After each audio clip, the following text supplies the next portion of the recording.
Today's episode is brought to you by my new book, Fuck Whales, Petty Essays from a Brilliant Mind. Available now at Amazon, Barnes & Noble, or anywhere books are sold.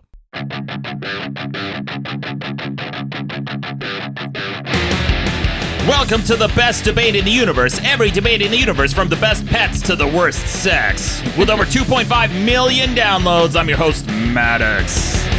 With me is the Maharaja of moderation, Rucka Ali. Yeah. Welcome back.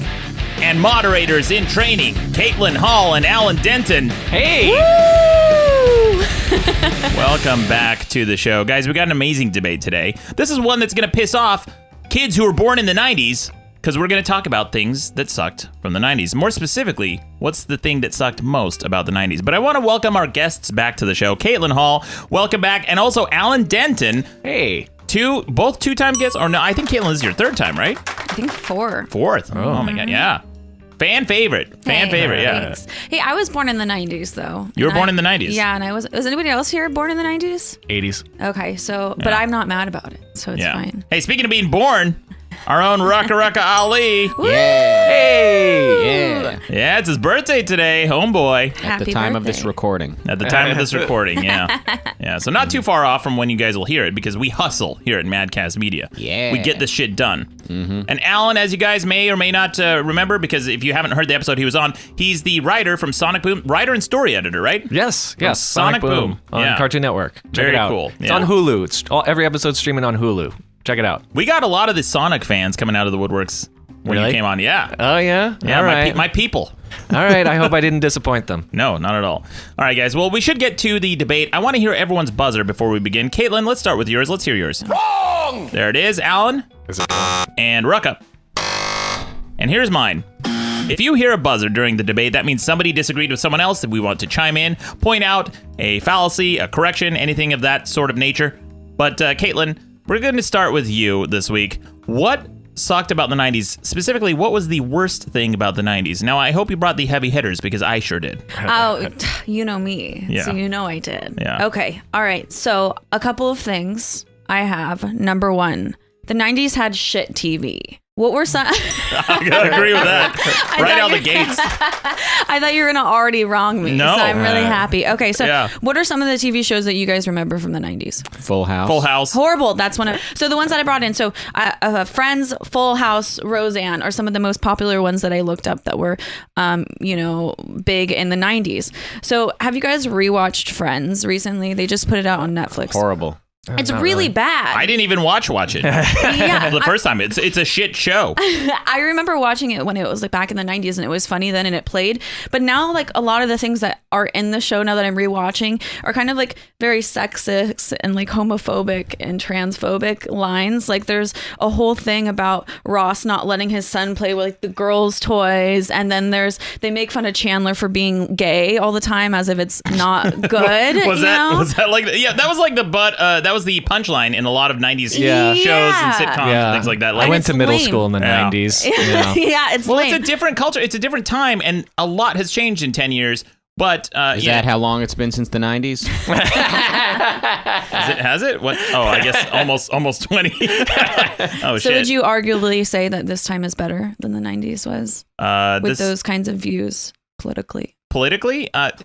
In some regards, yes. It's no longer like cool to clown on gay people, and it's okay to be out of the closet, and they're more accepting and more willing. However, I would say that overall we have shifted a little bit further to the PC side of the spectrum. Mm-hmm. Overall, everyone's a little bit too sensitive. Like the thing about the guy playing with the girl toys, boy toys, those type of shows wouldn't be made today, and they couldn't fly those jokes today. Mm-hmm. Sure. Well, Yeah. they're lazy jokes. They're like, I mean, but I think that there's that book that's called Truth in Comedy, and so they pick like kernels of things like that. Like right now, nobody's supposed to say anything un-PC or but potentially sexist. I remember I was having an argument with a friend for a while back. She was pushing the charge that all of sitcoms and all of comedy and everything is just straight white men. I'm like, well, that's not true at all. You have, starting with Lucy, I Love Lucy, then the Carol Burnett Show. Sure. Then you have Gidget. You have Mary Tyler Moore. Yeah. You had Murphy Brown. You had Roseanne, which was the most successful sitcom. That's one of my things that I had that sucked. That's Like, okay, so Well, then Friends Living is- Single. was Living Single a sitcom? Yeah, it wasn't good, but Yeah. but it was a female-driven sitcom. Oh yeah. I think the point is that it was all just kind of so you said like you're not supposed to say those things. Yeah, maybe you're not supposed to say those things, but moreover, it's just kind of lame and not funny, right? Like there's other things that are more funny than to make fun of gay people I or mean, women. Friends or is whatever. still funnier than policing comedy and making everybody miserable. what like what I'm doing right now. Well, let's say that those jokes. I mean, those sitcoms worked in the '90s for a reason, but I would say that the culture has shifted. So, did you ever laugh at those sitcoms in the '90s? Did you think that they were funny? Well, yeah, but I was like 6.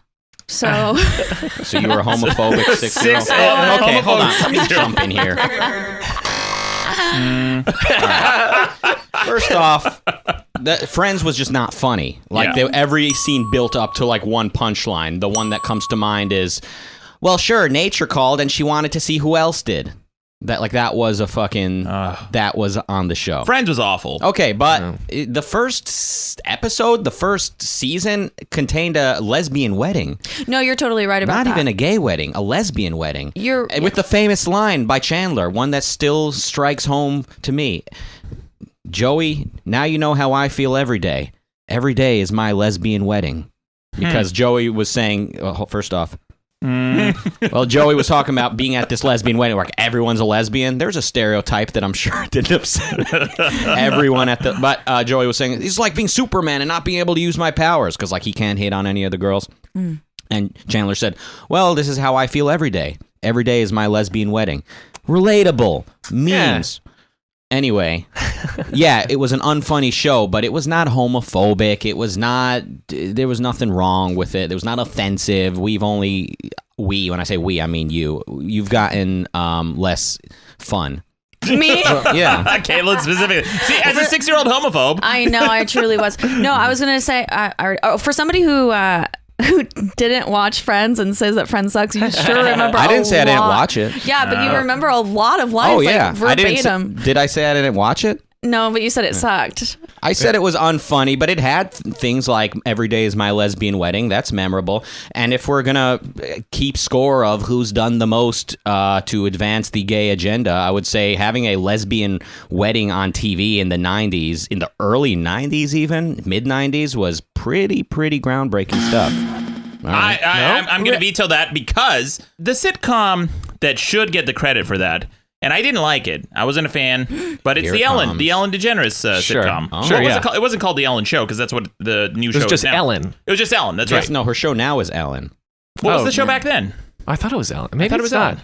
Whatever. The Ellen DeGeneres sitcom in the 90s. That's the one that really broke ground.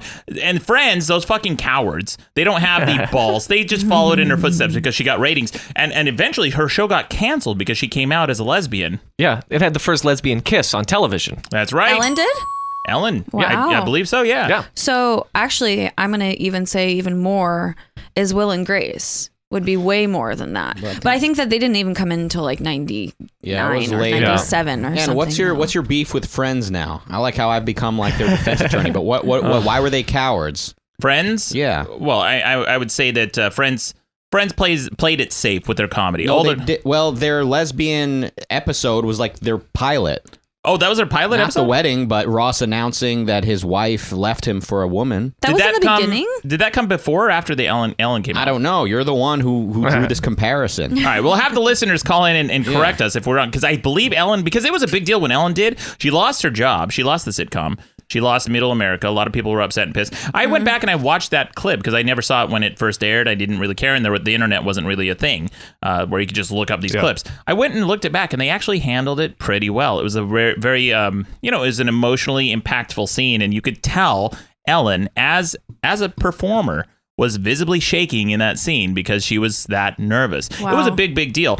Now, to the thing about the jokes becoming, culture becoming more PC, we're not able to make these like gay jokes and things. I think there is a difference between making jokes at the expense of gays, but they are still attempts at humor versus homophobia, which comes from a place of hatred. And I don't know, some people wouldn't draw that distinction. I think that culture has changed, and those jokes may have flown in the past. Clearly, they don't now. They're just not that funny. And Alan and I were talking about this just before we came over, where in an attempt to tell a joke, if your intent is to make people laugh and you fail, you're guilty of telling an unfunny joke, not necessarily of No, the jokes are not less funny as far as like the gay jokes and stuff. They're no less funny now than they were. You guys have just gotten less funny. Oh my God. Fuck you, Rucka. Here's the thing. Let me point out this classic line from The Honeymooners, the old sitcom. The from Honeymooners. from like there's the 40s. a great '90s show for it. But this is a perfect example, I think, of what I'm trying to illustrate. In The Honeymooners, there's that classic line where he would. I think he would threaten to punch his wife. To the moon. To the moon. To the moon, Alice. Right to the moon, Alice. Yeah.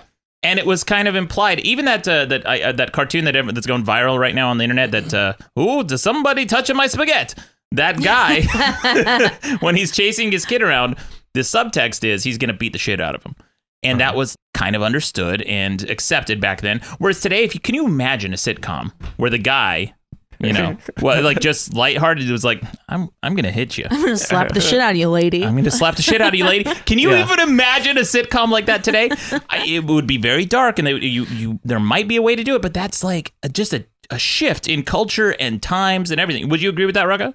Yeah, like violence used to be much more prevalent. But do you think that kind of joke could ever fly today? Like The Honeymooners? It'd fly with me. Well, here's the thing. But but it would. Sorry, hold on. It wouldn't make the joke would make no sense because guys today, married men are less masculine than their wives. So it wouldn't make sense to have a character saying he's going to hit his wife. It would make more sense for him to say she's going to hit me. Yeah, that does fly. Yeah. Oh yeah. Yeah. I think it does. I don't know. I cut my cable, by the way. Good. You proud? Oh, good. Bravo. Yeah, I did. Yeah. Okay, so here's just what I think, though. I think that, besides the fact that, that these jokes are being made, I just think it's a cheap way to do comedy. I just think it's cheap. It's been done before. Richard Pryor did it back in the 80s, and now it's done. And we already did it. Wait, and what's done? Just like the sexist and homophobic and all of that shit. I just feel like we didn't do it. Richard Pryor did it. No, society did it. Like we already did this, and so now I feel like we can move on from it. I'm not sure I signed up for this society. Hang on. Richard Pryor did some jokes so nobody else can do jokes anymore? I just feel like so like that was the era in the 90s or the 80s or whatever, and now at this point it's played out. You don't want to do something that's been done before. We all know how Friends followed in the footsteps of Richard Pryor, ripping off all of his classic material. I think I know what you're saying. You're saying, like, in a sense, all comedy was inspired by what came before. No, whatever. Just cut everything I just said. No, we're having a discussion. No, yeah, I will say this, that we here at Madcast are not fans of cheap humor. Yeah. Okay, so what else do you have? You have the sitcoms in the 90s. I'll agree, most of them sucked. I didn't like anything from the 90s except for Seinfeld and The Simpsons, and that's it. Also, I gotta say, just one last thing, is that all of the stuff then super lacked diversity. Like Friends is like white friends date each other. Full House is white people raise a family. Roseanne is white family complaining. And it's like, sure, The come Fresh on. Prince is black people. Oh my God. Cosby Show. Okay, okay. What? Oh my God, what? Benson. I'm just I'm not gonna be able to get away with the way I usually do it anymore. No, yeah, you're in the wheelhouse of people who grew up watching the 90s shit. I will say one other thing though. Married with Children. Mm-hmm. By the way, that show was so fucking raw, and still to the day, like I'll go back and I'll watch Married with Children clips, and I'm like sweating watching this shit. And I'm like, oh, there's no fucking way this would get by today. Times have changed, culture has changed. I would say that those shows were funny in their time. Some of the material doesn't hold up today. It's dated. It doesn't. Even that show that I just mentioned, Benson. It's it's like kind of I think he's like a black butler or something. Yeah. It's very well written though. It's really funny. What was making you sweat in Married with Children? Oh, I don't specifically remember. I think it was like a very flippant abortion joke or something. Oh. Yeah, it was something like that. And then there was the whole no ma'am movement, a very like anti-woman movement. And then the jokes he would make at the expense of the fat women in the store. The fat women in the store, that would not fly today. I mean, maybe. They also did that in Friends a lot with Monica. With fat jokes. Oh, yeah. Mm-hmm. So the flashbacks, right? Mm-hmm, Fat Monica. Mm-hmm. Jesse PS from Cringe versus Cringe on this network and Pod Awful, he posted a screenshot from, remember Jon Stewart's book, America, the book? Mm-hmm. Yeah. So in that book, there is a little caption where they're trying to read into the future. When that book came out, I think 10, 12 years ago, whatever. Probably a little bit longer, maybe 15 years ago. They said in 2015, they're predicting the future. They said the fat acceptance movement will be okay. And everybody, instead of going to the gym and taking diets, will just accept that everybody is just bigger. And we'll all say this is our new standard of beauty. And people will change their dating profiles and blah, blah, blah. He's like, this is in Jon Stewart's book from 10, 12 years ago. Called it. Exactly. Yeah. So, times have changed. Those fat jokes that they used to make in Married with Children, I don't think would fly today. And you know what's interesting about that show is the neighbor, Marcy, who was a lesbian, I think a real life lesbian. Yes, she was. She wrote most of those jokes. She was. What do you mean Whoa, most of the it's jokes? like she had a mind of her own and wasn't offended by things that are plainly funny. That show was great. It should fly today. We shouldn't talk about it like this invisible entity of what's acceptable is looming over us, dictating what we're allowed to joke about. Oh, you mean all the like chicken leg jokes that The he chicken did leg about jokes, her? yeah. All right. Even jokes at her own expense. I mean, yeah, she's a comedian. She's very funny. She was self-deprecating. She was able to make jokes at her expense and sexist jokes and whatnot. What? I think that everybody, I mean, you're allowed to make jokes about whatever. I just think, in my opinion. Thank you. Well, you just keep saying, like, I'm not allowed. Like, you're allowed to do it, but I just, in my opinion, as a, like, comedic writer, it's cheap. Well, you can make a joke, and either it flies or it doesn't. And here's the thing with when it comes to jokes being cheap, a lot of blue humor is kind of looked down upon. I like to have it with and what I mean by blue humor is dick jokes, fart jokes, shit humor, scat humor, that sort of thing. It can sometimes get you a cheap laugh. There's a case to be made for it, the case against. So what else? So the sitcoms largely, I would say, sucked in the 90s. Okay, cool. So you agree with me on that. All right. I agree Number with you on that. 2, the 90s had shit music. Okay. Compared to the 80s, though? The 80s had fantastic music, and I don't know what you're talking Like what?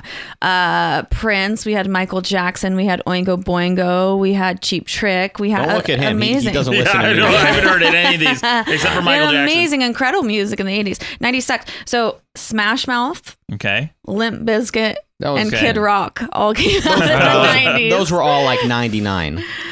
They were still in there, Still though. 90s. And I feel I'll like give it to you. those 3 are enough to ruin a whole decade. Do you know that Kid Rock got nominated for a fucking Grammy?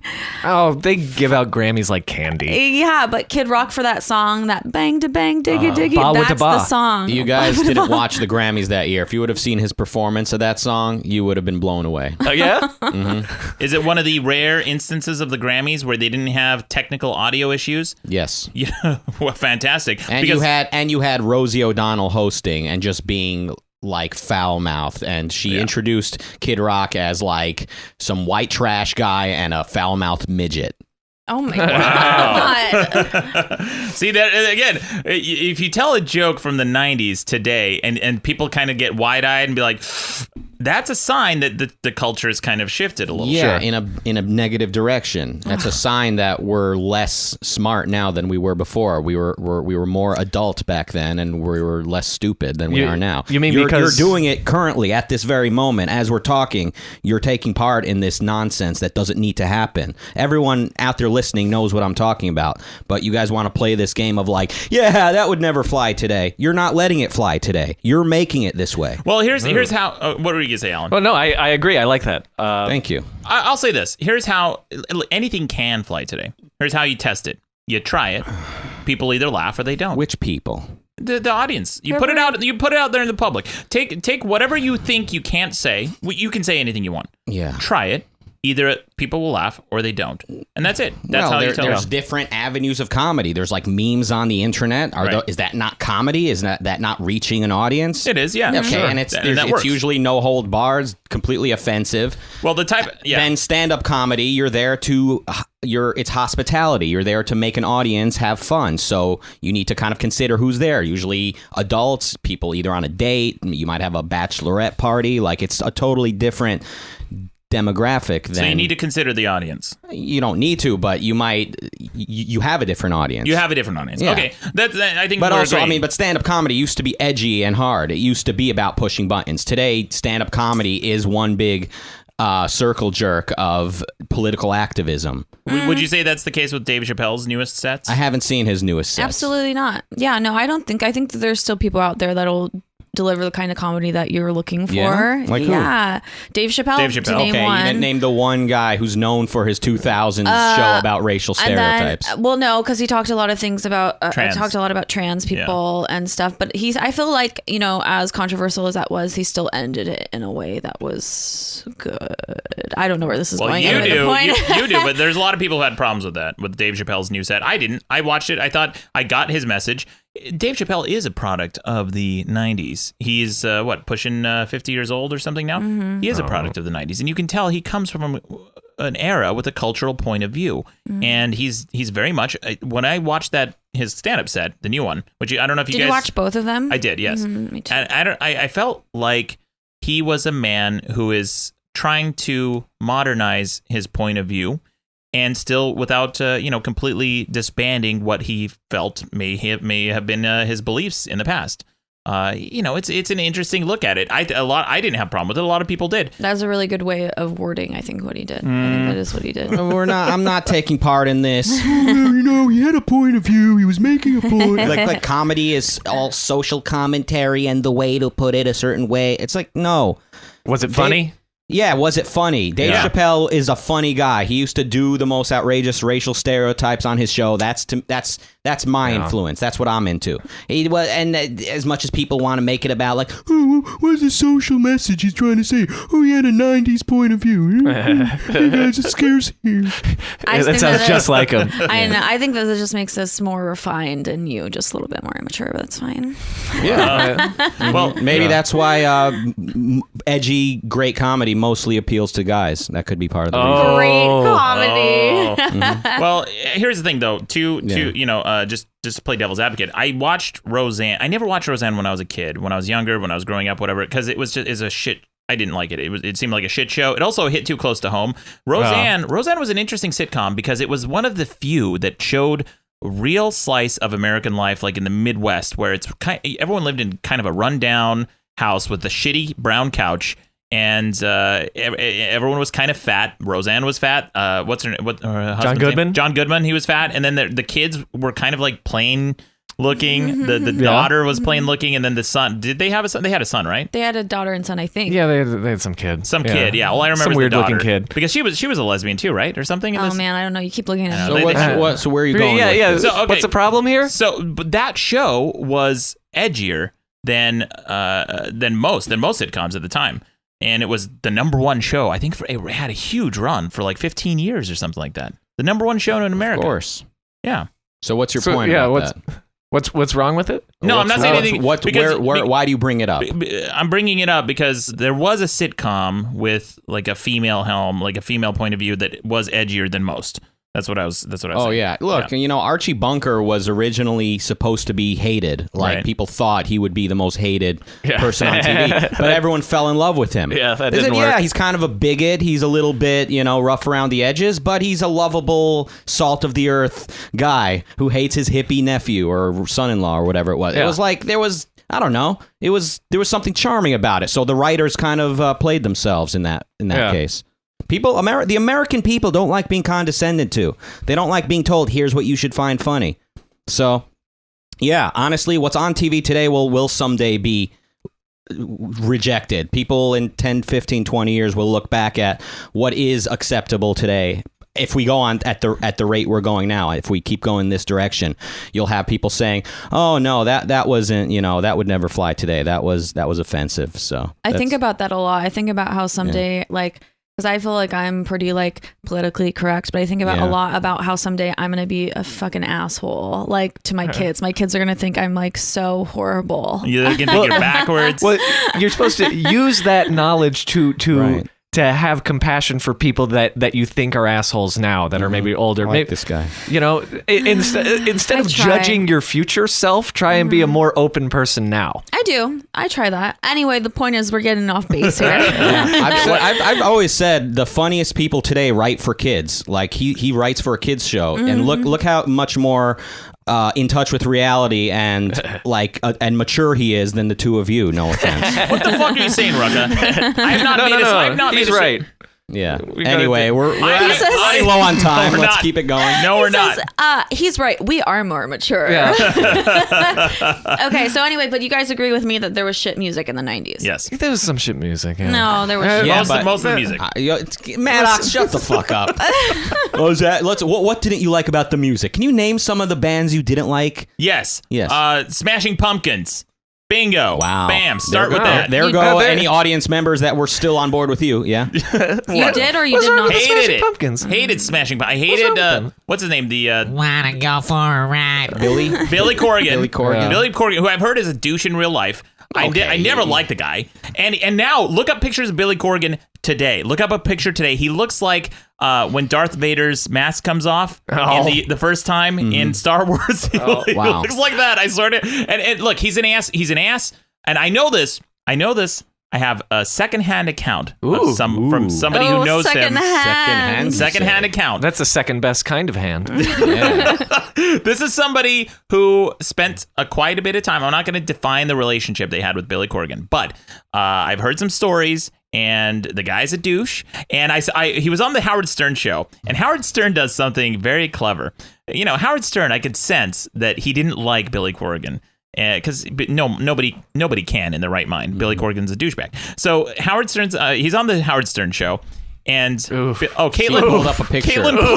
Caitlin pulled up a picture of Billy Corgan. He looks like when they take the mask off of Darth Vader, right? Oh my God. So he's on the Howard Stern show, and Howard Stern, when he wants to have a guest on that he wants to clown on, he won't do it himself. But what he'll do is he'll let callers through. Because they have screeners. Every call is screened. So he'll let callers through to clown on the guest. And so Howard Stern let this caller call in and just rip into Billy Corgan. He's like, hey, Billy, you're a fucking douche. You're a hack. You suck. And Howard's like, no, come on. Why are you saying this? No. That's a good impression. No, don't do it. No. No, why? And then rather than hanging up on the caller, Howard just keeps letting him talk and letting him rip into Billy. And I enjoyed that so much. Wow. Anyway, hated Billy Corgan. Didn't like Pearl Jam. Oh, fucking Dave Matthews Band. Okay. All right. Is that from the 80s? Or sorry, the 90s. No, 90s? that Yeah. was so 90s. Yeah. Really? Yeah. Would you like to change your vote? No, I'm not trying to be for Dave Matthews Band. I didn't know Yeah. if that was like, Yeah, what- oh shit, look on your face. Oh shit! I just love Dave Matthews Band Yeah. so I mean- much. I have to change my whole Yeah, perspective. what's you know- your opinion on hemp necklaces and We'll cargo shorts? We'll get there. Don't you worry about it. We'll get there. Well, Yeah, what else you got from the 90s? Well, hold on, but just one point. Hopefully, we can keep it at this and it doesn't open a can of worms. But the creation of alternative music was a positive development. Before that, you had like rock and roll, and you had heavy metal, and you had pop, and then you had punk, and then you had like this blend of them, alternative, which sort of tied different genres together, and it was evolution, Maddox. Evolution, bro. You could say that about anything, though. You could say that any genre or any Exactly. time All right. cause another No. thing. Yeah. No, I don't. Well, yes, but I like alternative. It's good. Okay. It's good. It's good Okay. stuff. All right. Shit technology. It took forever for anything to load. You couldn't use your computer if somebody else was on the phone. CDs, they scratched easily. They were bulky. It was bullshit. Life without cell phones. Let's think about that for a second. None of you would have a career. Nope, wrong. I had a career before I had a cell career before phones. cell phones. Okay, he literally had a career before like phones you can take out of your house. Okay, how I about had this? it one before smartphones. How about this though? Life without, let's say, like internet, and life without YouTube. You guys would have a hard time. You guys wouldn't be where you are. What do you mean? He barely posts on YouTube So anyway. fuck you. Yeah, he Oh, never fuck updates that. his website to begin with. I know. I don't like any of this. This is all getting cut. I created my website in 1997. So my website is very much a product of the 90s. And it existed before YouTube. It existed before podcasts. It existed before smartphones. It existed before all that shit. And we are here right now. You're hearing my voice. Thanks to my work in the 90s. Bingo. Yeah, but we would Hero. have just your like website, but we wouldn't have this podcast, and we wouldn't have Rekka's videos, and we wouldn't have your show potentially. You know, like why? Yeah, but you wouldn't have all the shitty YouTube comments either. Who They're cares? fucking worse. Just awful. The internet has gotten more coarse. So are you saying the 90s are bad because technology didn't progress fast enough for you? Because they didn't have the technology that we have now. That's she's why I'm just saying. saying Well, the 90s that's sucked. any era ever. Yeah, sure, whatever. But Yeah. I'm saying the 90s did too.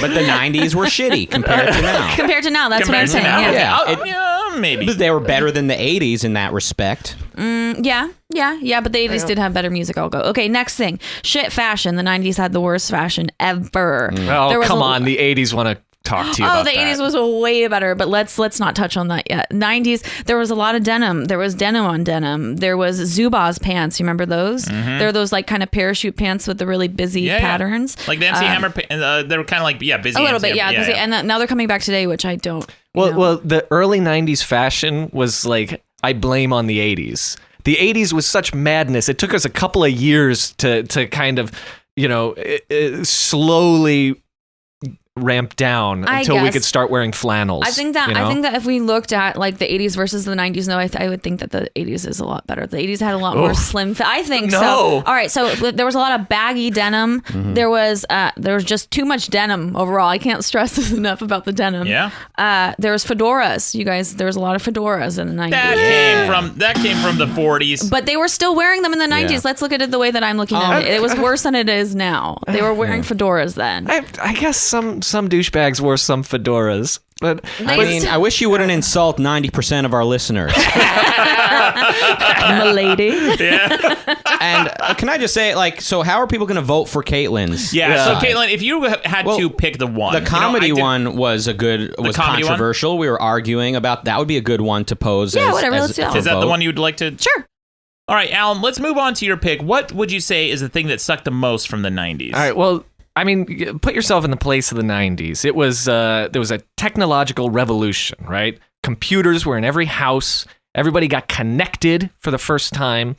And unfortunately, they got connected using America Online, which is the buggiest, slowest, most corrupt company that just represented everything regrettable about the 90s. America Online, AOL, the worst thing to come out of the 90s. I'll agree. You gonna agree? No. I almost had you. You almost had me, but then I buzzed. Then I saved myself with a buzz. Not the worst thing to come out of the 90s, because I think I got that. But Yeah. AOL's really bad. Really shitty. So AOL, if you remember, you were paying by the freaking minute for internet access. Really? Yeah. I didn't know that. How much was it a minute? Oh, I don't know. It was A penny a minute or what? no. Well, you would pay your Buy monthly and- fee that would yeah. say $20 a month, and it would say, oh, you get I don't know 250 minutes, and then every minute over was like $3.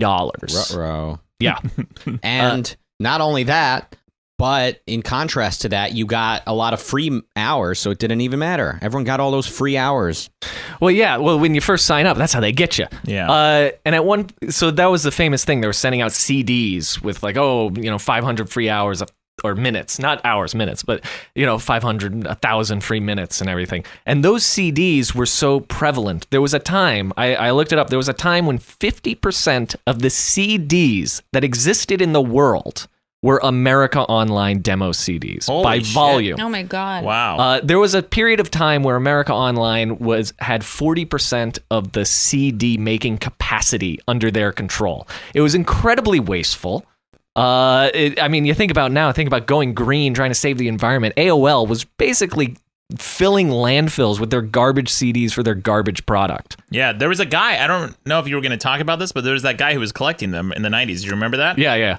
There was that guy, he was so sick of these AOL CDs because you got at least one a week, at least. And he was just piling them up in his house. And then he decided one day that, you know what, he's going to make a statement and send a message to the company. So he's going to go around and collect all of these CDs. And then he started a drive to have people ship them to him. And he said once he got a dump truck full of them, he was going to go to the AOL headquarters and return all the CDs and say no thanks. I don't think he ever ended up doing that. No. He wanted to get 1 million, and he Yeah. only got like 400,000 or something. Mm-hmm. So I don't know. Everyone just threw them away. Larger than the population of Montana. Really? I think so. Montana's population is about 300,000, something like that. I'm 350. certain there were more AOL CDs than there were people in America. There may have been. Yeah. That's kind of like the Atari games, what caused the video game crash of '84. Yeah. Because Atari printed so many ET games. They printed more ET cartridges than there were systems to play them on. Was that the worst game ever? Is that? That's what a lot of people say. is the pretty Where worst they game all ever, yeah. they threw it into like a ditch or whatever. To a landfill. A big Yeah, landfill yeah. In New Mexico, and they found it recently. It's not just an urban legend; it's a real thing. Yeah. Because you would as the ET you would get caught in the hole, right? And then Yeah. you couldn't get out of the hole. Oh, Yeah. that's very. I didn't really put that together, but it's kind of funny because that was the game. Yeah, Yeah, you that's get caught in the ET hole. game. You get caught. You're walking, and then if you get caught in this hole, you can't get out of the hole, and then you're just fucked. And it's ironic that they ended up. Well, I guess coincidental. The reason that Yeah, they in a did it hole. is because ET came out and they thought, okay, well, we have to push out a game really fast. Yeah. And so they pushed out this game really fast, and it was a It horrible was game. pure schlock, and they their argument was the executive said this game's gonna be so hot that people are gonna buy multiple copies just for the novelty. and then this How guy- does a video game executive not know how video game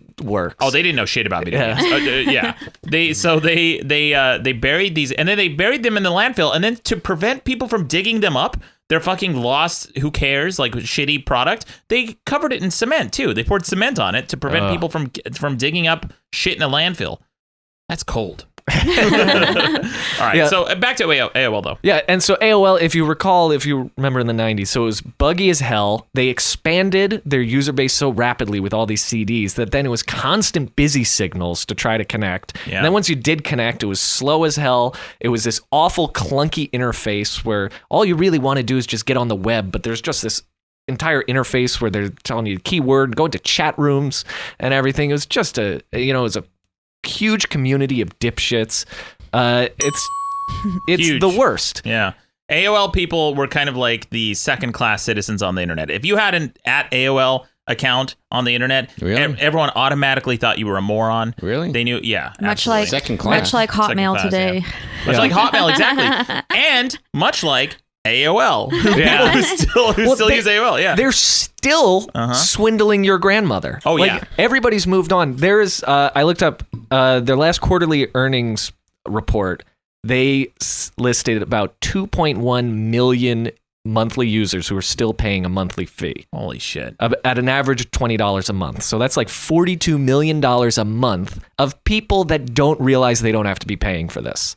So I have a friend who still has an @AOL email account, and I talked to him a while back. I'm like, buddy, we got to get you off this thing. There's this thing called Gmail that everyone's using now. It's much better. He goes, oh, well, I've always used AOL. I don't want to transfer and blah, blah, blah. Guys, it's super simple. If you're still stuck in Hotmail or AOL or whatever, you can transfer to Gmail and have those emails forwarded to that account so you can check either account. It's super simple to do. So I tried to do that for him, try to help him set that up.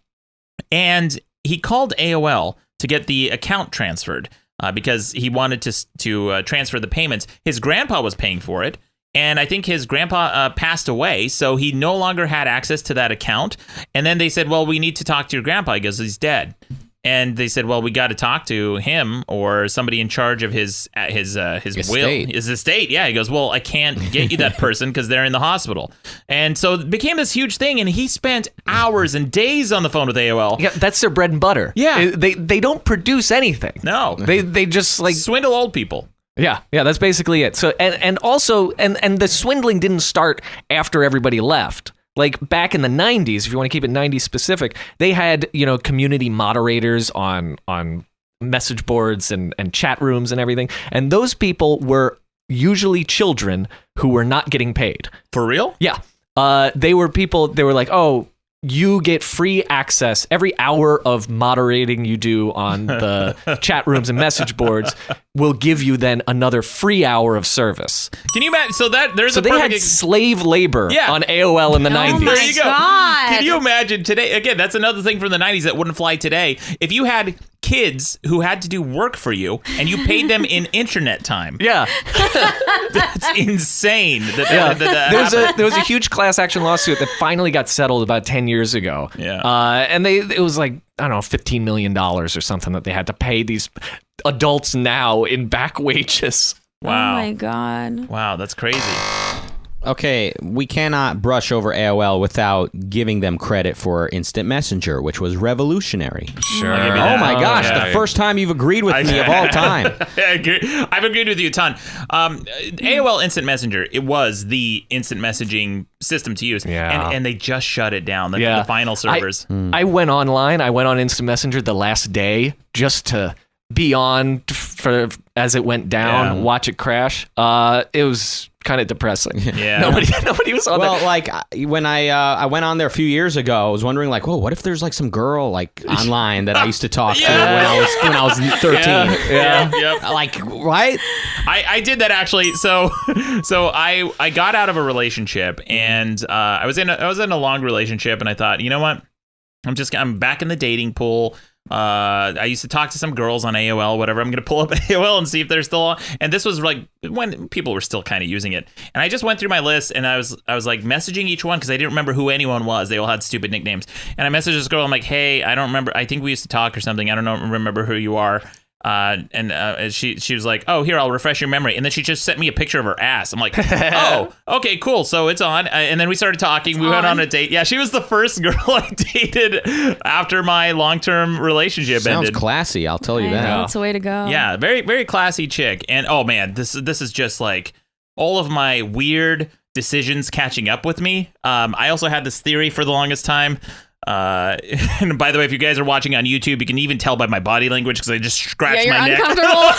You're touching your ear, pulling at your ear. Oh, it's awful. Yeah. So I had this theory, and I still do for the most part, that couches suck. I hate couches. I didn't want couches in my apartment. What? So Caitlin's rolling her eyes because she knows me. Who has an opinion on couches? He has I an do. opinion on the tables. He has an opinion on everything. Yeah, I wrote an entire fucking chapter about how much I hate tables. I read it. That's how I know. Yeah, it's all the tables suck. So I had this theory about couches, okay? Think about the couch dynamic. You have the big couch, right? That's supposed to seat 3, but really it only seats 2 comfortably. Because if you and your bros are hanging out, I don't know if chicks do this, but 2 guys are going to sit on either end of the couch. No one's going to sit bitch. No one's going to sit in the middle, right? Girls will. Girls will. Yeah, we'll all cuddle up. It's fine. Okay, fine. It's a girl thing, but guys won't. And then you have the love seat, which is really just a seat for one. 2 guys aren't going to sit on the love It's seat. a one seat. It's a 1 seat, right? So that's 1 seat, and then you have the single. So that's really 4 seats in the house. You have the single, the 2 on the big couch, and the 1 on the love seat. So I thought, you know what? I'm just going to replace my couch set with 4 comfortable chairs. Boom. That conversation won't be acceptable in the future. Like people are going to play that back. Do you remember when Maddox spoke about guys being different than girls when it comes to sitting on the couch? I can't believe what they got away with back then. Yeah, I mean, who knows? Who knows what will or won't be acceptable? You may be right. But anyway, so I thought I'm going to replace those couches, the couch set with 4 comfortable chairs. And so I sat in these chairs, and the girl came over from AOL, from Instant Messenger, and I could tell she was DTF. Like, she was super flirty. She sent you sent you a picture of her ass. Yeah, Did the ass pic give you a hint? I think it's probably a yeah. I guess that was the first hint. But so she came over and Congratulations for her actually being a woman. oh yeah, I was not catfished. Yeah, she was a real girl. So she came over and I could tell, like, we were watching a movie together. I'm like, hey, you want to watch a movie? She goes, sure. And so we're sitting in these like stupid nice chairs I have. But they're like an island apart. Yeah. And she was trying to like cuddle with me or something and like touching your hand she from was far away. She was like touching my hand from a distance and then like kind of like putting her foot on my thigh. Let's see, couches got game. Yeah, couch just got game. I was so uncomfortable, and anyway, I'm like, we ended up hooking up eventually, but it was the dumbest fucking thing. It took far too long. It was stupid. I was Why didn't kicking she just myself. get up into the same chair with you? They were comfortable chairs, but they were strictly single chairs. It was not possible to sit 2 people in one of these chairs. Well, now you care about couches. Well, I guess you so care then- about couches.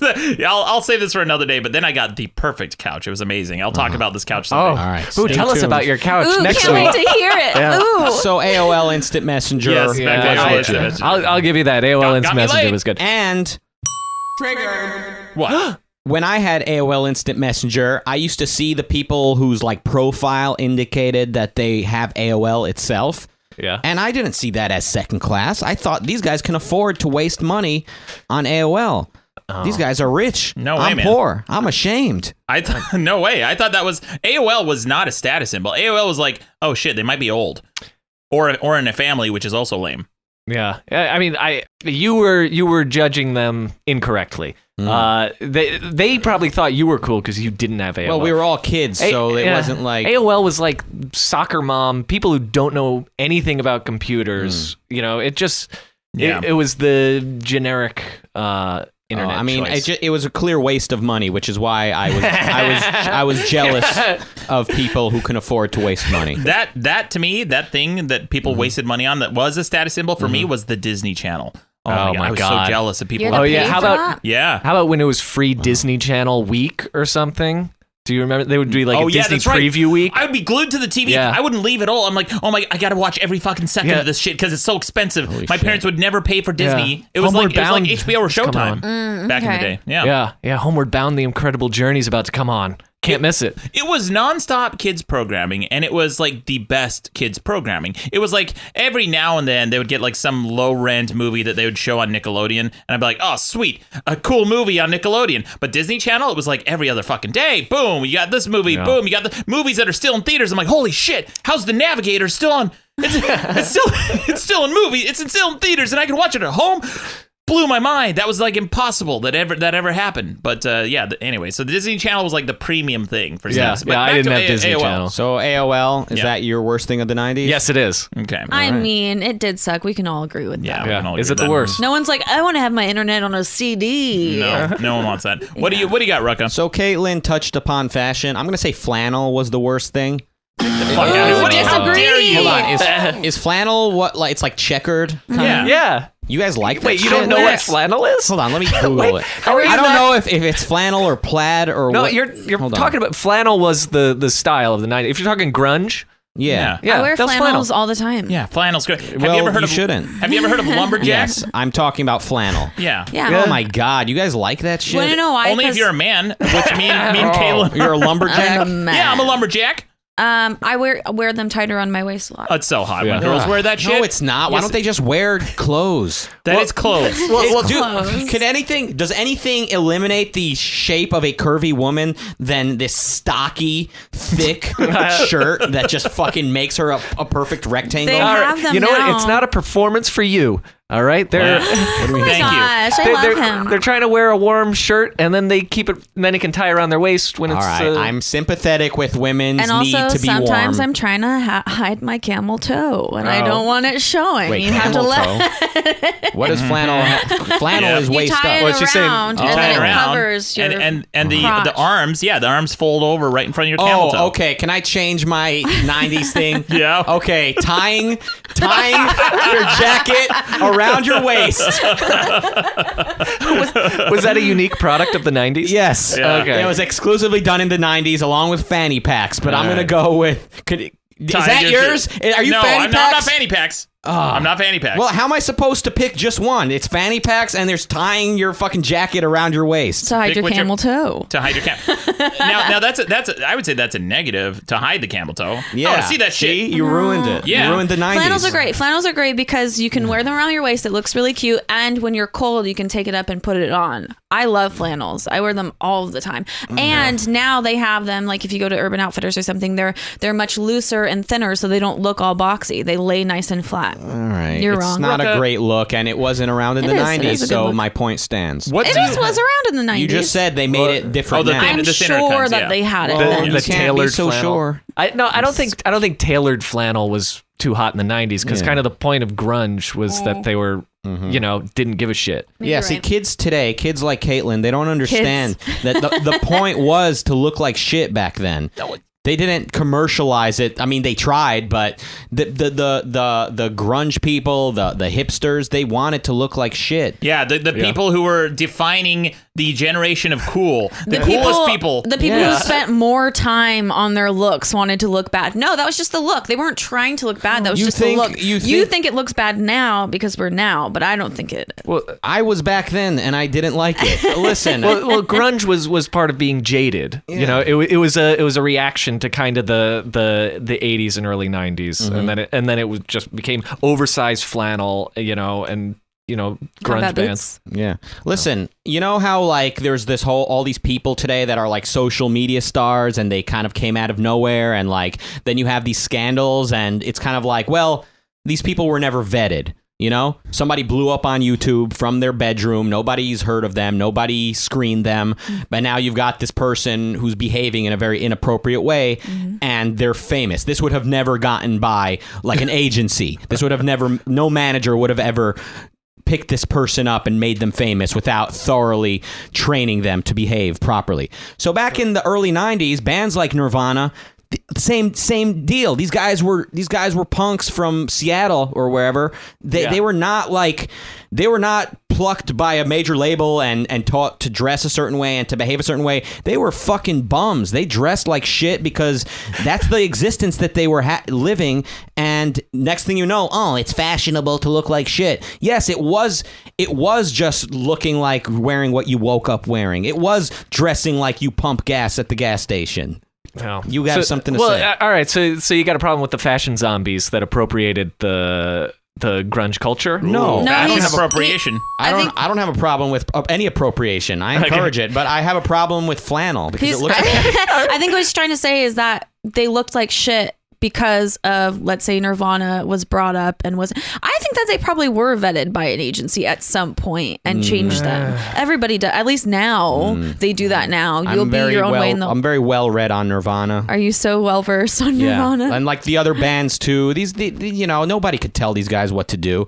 I mean, yes, in some cases, like Alice in Chains was a metal band, and when grunge blew up, their label told them, they said, okay, Plan B, you guys are grunge now. So they maybe changed how they dressed a bit, and maybe their following album was a little bit more on the alternative side than their first one. But grunge happened because it blew up. People think that the record labels are like premeditating everything and scheming and planning everything out. But anyone who actually works in showbiz on any high level, they understand. First, these acts get popular, then the labels come pick them up. Yeah.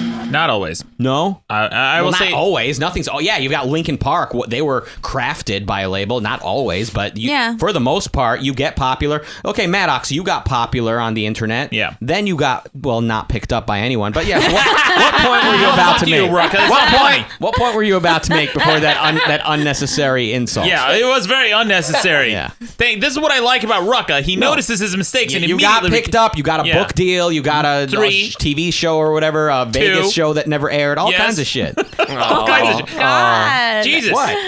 Did it air? I don't know. Okay. What point were you going to make? I was going to make a good point about record labels. No, about record labels. And this was like my conspiracy thing in the 90s. And I think that there's something to it because there have been multiple counts of this happening. Payola. Now, what payola is, and I think you and I might disagree with this, with what they do here and the philosophy behind it. But payola is when record labels pay radio stations to play certain records. And what I thought was, and this is, there's some evidence for this, is that record labels were artificially crafting our cultural tastes. And the argument I made is there are songs from the 40s and 50s and 60s that were #1 hits that no one has heard today, that most people have not heard today, especially from the 30s and 40s. They're just not popular songs anymore. But humans, fundamentally haven't changed as a species, especially in that short of a time span. 40, 50 years, we all still eat the same foods. We all we all wear essentially the same clothes, even though culture, fashion has changed. But with music, it's, if something is appealing to us as humans in the 40s and 50s, there's no reason why it shouldn't be appealing to us today, especially if we haven't heard it. But if you take a song from the 40s and 50s that was a #1 hit and you play it today, no one will give a shit. Because it's not popular, it's not part of our culture. What, Kaylin? You're laughing a lot. What are you talking about? Music changes. People they like different shit today than they liked in the 40s. Why? Because things change and the people culture evolve. changed. This is like the whole thing that we've been talking about the whole time, is that times change and tastes evolve and etc. I don't know why you're looking at me. Rucka was rolling his eyes at you. Yeah, big time. well, hold on. We just got done talking about how like gay jokes in the 90s are no longer acceptable. So cultures obviously change, right? So we don't need to physically evolve from chimpanzees to Homo sapiens to have different taste in music. I don't get it. Everyone likes the shit they grew up with. Go ahead. Well, so wait, you're saying payola is the worst thing from the 90s? No, payola is bad. He's saying payola shaped what we listen to. That the radio stations It's artificial. tell us what to like. It's artificial. This guy, He's Do you watching a agree lot or of disagree? conspiracy Am I the only videos. one who has a problem with payola? Do you think that? Do you think that You gotta explain it a little more to me, You wanna because I don't know. You want to know why I don't have a problem with it? Is because like I don't. Well, are you talking about music primarily? It's payola Because has I to do don't with listen music, to the yes. radio, and I feel like now we're at a time where we're, we have the internet and things like that, so we can make our own choices. Well, yeah, with that's what we because listen to. you're hot shit Caitlin, who grew up in this era where you have the option of choice, where these millennials can just like fucking put on their iPads and whatever the fuck phone that they have and connect with their Bluetooth and listen to a library of music that's larger than the Library of Congress at the flick Why are of a you button. mad about this? Because It's not we didn't about have that everything. fucking luxury, and we had to listen to the shitty radio, Okay. and then I had to listen to these songs, and I always wondered in the back of my mind, I thought, is this song organically popular? Is this what we as a culture have chosen as our best and most representative music that we all collectively like? Or is somebody's putting their thumb on the scale and paying to get these record plays, and then we're only listening to it because that's what someone paid to have then us it listen becomes to. familiar. Yeah. and then, Why don't yeah, you? Why I don't get you it. state what is worse about the '90s instead of this bullshit? Okay, hold on. As Yeah. someone who's actually set foot in a radio station, Yeah. you test songs on the market. You don't sit around deciding who I'm gonna tell these people what to listen to. You are competing with the other stations, and you don't want them switching off of your station. All right, I know you want to believe that the big bad corporations, the man is telling us what to believe and what to listen What to. to listen to? No, to a degree, you're going to have influence between the labels and the program directors, but trust me when I say we tell the stations what we want to hear, and we tell them it loud and clear, my friend. And dude, so many bands, so many musicians have the same story, that they were just driving one day and they turn on the radio and they heard themselves. Oh, did these indie labels go out and buy out the stations? It's just so naive. You think you're red-pilled, but you are the most blue-pilled of them all when you think that a small handful of people are running the whole culture. Okay, I also DJ'd at my college radio station. Uh-oh. Yeah, Did you hear I that? DJ'd. DJ Maddox, the DJ guy that's Maddox. never listened to music, was a DJ in college. You'll love this story. DJ Maddox. I was a DJ at my college station for I think almost 2 years, and I'll tell you firsthand, fuckface, that when I was the DJ, we had a stack of records, there were CDs. We had a stack of CDs that we had to play, and then we had a stack that we could play, and then we had another stack that we chose to play. That was like our own music that we brought in. So the stack that we had to play was shit that the record label sent because it was payola. And they said, you have to play at least 3 songs from this stack, the new stack, every hour, and then you can play 10 songs from the regular stack, and then 1 or 2 songs from your own personal choice. And after a while, I got tired of playing their bullshit, and I started playing my own. And That was the end of that. Oh Right? yeah. The program director did not like me. I said, hey guys, coming up next, you guys may remember this tune. It's a real toe tapper. It's the Snow Level from Bomberman 64. Coming up next, and I swear to God, I played probably the only person in the history of Utah to play the Bomberman soundtrack on a radio station. But yes, I was a DJ, and I know firsthand that we had to play certain songs. And one of them, for some reason, I'm very familiar with this era of songs. It was when Dynamite Hat came out with the, what's the song they did a cover of the Something in the Hood song? Boys in the Boys Hood. in the Hood. Yeah. That's what I was going to say. Boys in the Hood. They did a cover of Boys in the Hood, and that was one of the songs that we had to play. And because I had to play it so much, I really like that song now. It was really cool. And then NWA had a new album around the time, and we played a bunch of NWA stuff. But that was in that stack that we had to play. So look, I'm not saying it's all one way or the other, but it's definitely something that happened. And I think that it makes me wonder if we like the music today because it organically became popular or because someone paid to How have did it played. NWA go from being some poor black guys in literally straight in Compton, out of Compton, to being on the stack of CDs that you had to play. I wouldn't say NWA is a good example because they were popular. They did great. They did get their popularity by making good music.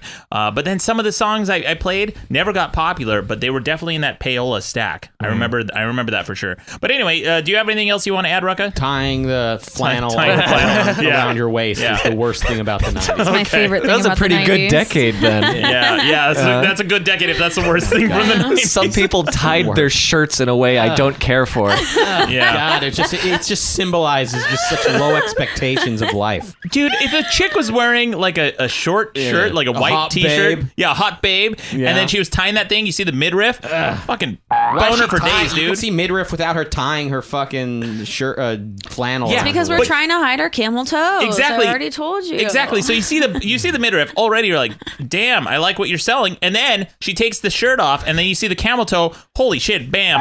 That's like a trailer for the vagina. Yeah. That's how girls like. The way that you just said that, yeah, I'm yeah. soaked. Yeah. Yeah. So. All right, guys. I got the real biggest thing that All right, sucked here from we the go. 90s. Let's go. Boy bands. Yeah. No.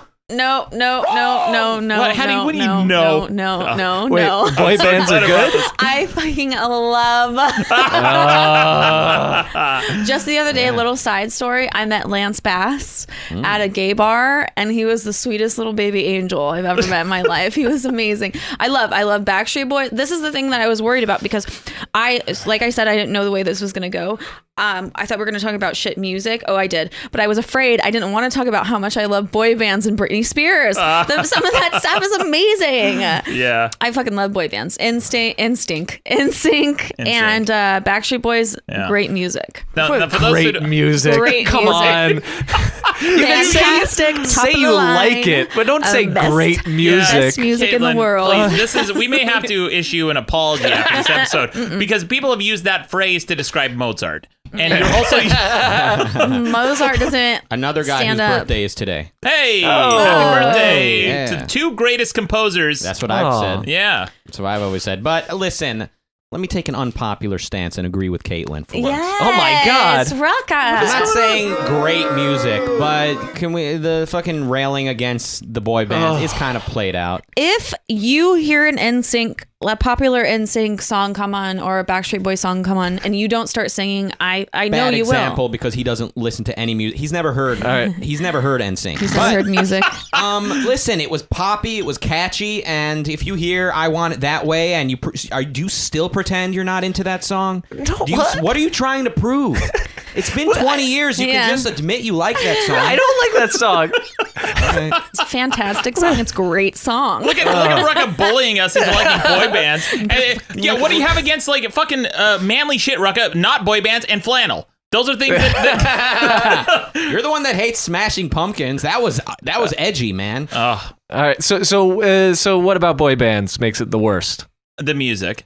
Okay. The Yeah, fashion. what are some of the songs from those boy bands you dislike? Well, as you mentioned, My Way. No. is that it? That's a Frank Sinatra What's song. another song you really hate? That Bye Bye Bye song. Okay. Yeah. There you go. That's one. Great song from the year 2000. I knew the dance to that song because I got a tape called Darren's New Dance Groups, and I learned it. You learned the pop and lock? Bye, bye, bye, Okay, bye. I will say this. Wait, you actually bought that? Yeah. Oh Darren's my New Dance God. Groups. I had my it. God. That commercial played constantly, but I never knew anyone that actually called in and bought. I bought right into that motherfucker. How many I girls did. 5 years younger than you were you hanging out with at the time? I mean, but yeah, I can kind of now go back to this period of time, and there was no real internet, there was no YouTube, there was no like infinite genres to listen to, and the fact that literally like 9 out of 10 girls on Earth at the time were listening to that shit non-ironically, I can see why it sucked. Yeah. Like I get it now. Yeah. Like today, it's like ironic. You know what pisses me off too, Caitlin? It's like for you girls, you can listen to boy bands and be super nerdy about it and like be in your room dancing to these like little nerd dances, but like there's no stigma. You guys are never considered nerds for being really into boy bands. So maybe So you want to dance like no one's watching? Is that what's going on? What Maddox means to say is that the stigma around boys listening to boy bands was the worst thing about the 90s. You can do whatever you want. You don't have to worry about whatever anybody else is thinking. You can. You just said you were worried about dancing alone in your room. I'm afraid of what's all this talk of male stigma, of gender stigma is very outdated, Maddox. I want to tell you that. I'm a little uncomfortable. Don't project your insecurities onto boy bands. You know what, or your Alan? bigotry, your subtle bigotry. Because the male equivalent of that, and let's I'm not going to split hairs here. Yes, male, female. What is this talk? Yeah, what in 20 years when we look back at this, you're going to look so wrong. It's like David Duke. What's this male, female talk? So the male equivalent it's of called this, a spectrum. Okay, there was only two. It was a binary back in the 90s. Now it became a spectrum. Something happened. Wow, fucking Al Bundy over here. What is this? So the male equivalent was listening to metal in your room, and everybody who listened to metal was a serial killer. True. B, a stalker. Yes. A mass shooter. Correct. A weirdo. Yes. Someone who didn't shower very much. Absolutely. Someone who's a loner. Yes. Someone who didn't have very much friends. But how much of that was true about you? Not a single All of it. thing, Alan. All of it. Are you talking about the 90s only or now? Boy bands? Well, I brought No. With what? the metal thing. What are you talking about? the metal thing? Yeah. The metal has become a little bit more accepted. When I went in the early 2000s, I was listening to like screamo and like metal and that kind of stuff. And actually at that time, it was like pretty cool. Pretty cool. Yeah, but you're a girl. You get like a girl who No, listens that was to like metal. when the scene was going. Whatever. This doesn't really like matter. But what I'm saying is like, I just don't think that. I think that you're thinking too much into it. I don't think that you're like worried too much about the stereotype and like what people are thinking of you. Look, that's not my problem with boy bands. My problem with boy bands is they suck. No, they the don't. The music sucks. They all had the same fucking personality types. Like, someone's the bad boy. What do you mean? Someone's the handsome one. 5 different personalities. How many more do you want? But they do that across everywhere. I mean, like like K-pop stars. Yeah. How they build those. They Exactly. You love K-pop. It's okay. So like with men and women, they start when they're like really little kids, and then they that's the difference of what you were talking about before. They like build them. What Maddox means. So you think that corporately created music groups are good? Yeah, I mean, yeah, that's where I'm going. I guess that's what I'm gonna say.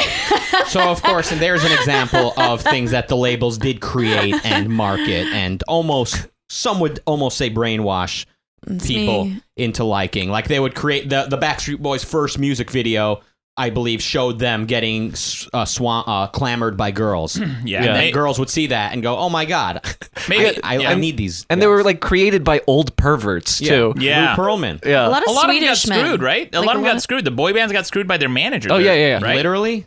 No, they had a lot of money. Oh, yeah. Well, Lou Pearlman is like the godfather of the boy band revolution, and he went to prison for pedophilia. Oh no, He's dead now. Wow. So a shocker. Good. The guy who created boy bands was a pedophile. Yeah. well, that yeah, doesn't. of course. You're attacking something that has nothing to do with actually So what are you saying, that their music sucks? That they suck as a whole? Look. I think their music is, like I said again, I'm going to repeat myself. Great. It's a great music. I enjoy it. A phrase they used thoroughly. to describe Mozart. Come on. I will say this. There's a psychological onion to unpack here, because there's also this personal experience with boy bands that my first association with boy bands was Backstreet Boys.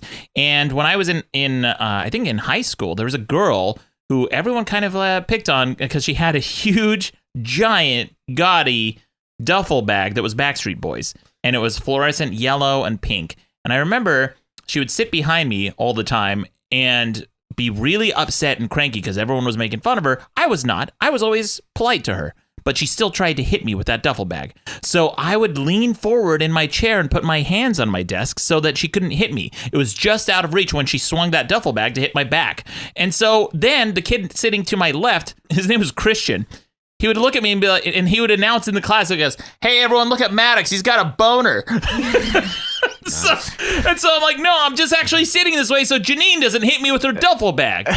And it was so unfair. And I remember growing up, like, that was my first experience with boy bands. Someone hit me with a fucking... That's not your experience with boy bands. That's your experience with this weirdo girl that's trying to assault you.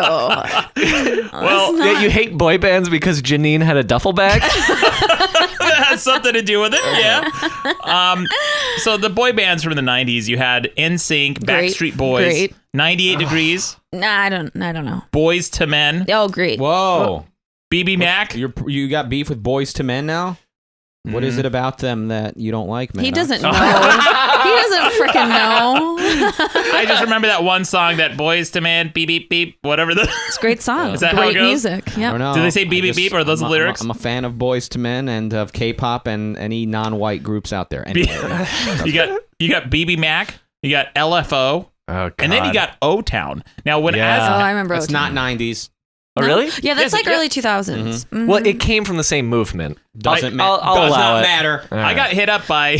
No, because you could say that, NSYNC and Backstreet Boys also were early 2000s. You could, but you'd be wrong because they were late 90s and then they barely exist. Backstreet Boys were barely existed by the 2000s. They came back in the late 2000s Oh, recently. they came back. Yeah. That's like saying Maddox came back. Nobody They're- cares. I'm joking. First of all, Everybody cares, but nobody. Maddox has been here. Oh, come on. They came Yeah. back, and Now now, left. now they're the Backstreet Men. Boys. The Backstreet Boys came back. There were 4 of them instead of 5. Nobody. You can't say they came What? back. You That's really like- know your Came back. Backstreet Boy I do. history. Yeah. But O-Town, you had something to say about them. O-Town, yeah. Mm-hmm. So I got hit up as Maddox was first exploding onto the scene. Very I was long getting- time ago. I was first. It wasn't that fucking long ago. The other day. It has been a long time. and Get it's been to the same. story. Okay, so I got contacted by one of the publicists, or I think the manager or something, for O-Town.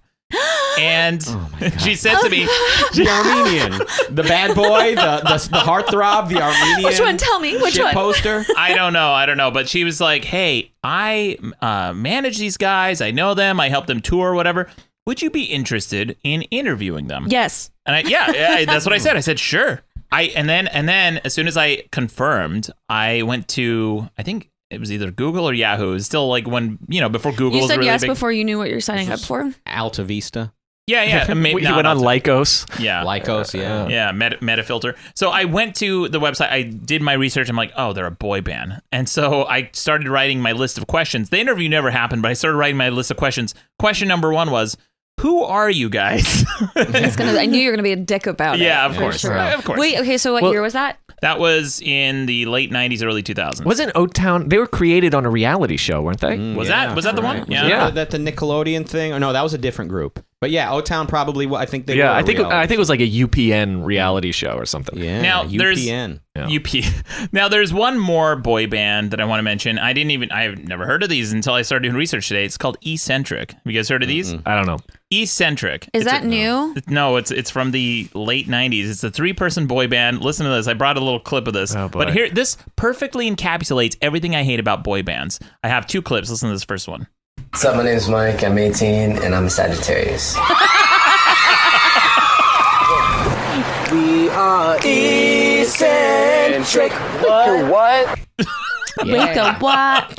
Hey, just really quick. So lame. O-Town is an American boy band formed from the first season of the MTV-produced reality television series, making the band in 2000. Doesn't count. Oh, okay. I will veto my All right. O-Town. You know what? Strike that from the record. Eliminate it from your consideration when you vote. You know, But- how yeah. you said we don't listen to the same shit as like from the 40s? Yeah. What these boy bands are doing is basically like that barbershop feel of like a bunch of handsome young lads kind of singing and harmonizing over each other. Yeah. It is. So we do recycle shit from the past. Sure, it's Sure. it's a little bit of barbershop, a little bit of hip hop. What? See? So your whole point about how Stupid. we don't listen to anything, we do listen to some of the same It's stuff. it's informed by. I forgot what else I was going to say. Oh, yeah, 5. What about 5? The number 5, like the digit 5. Oh, yeah, I remember and then that. IVE. Yeah. These guys, they were from Europe, I think from England, right?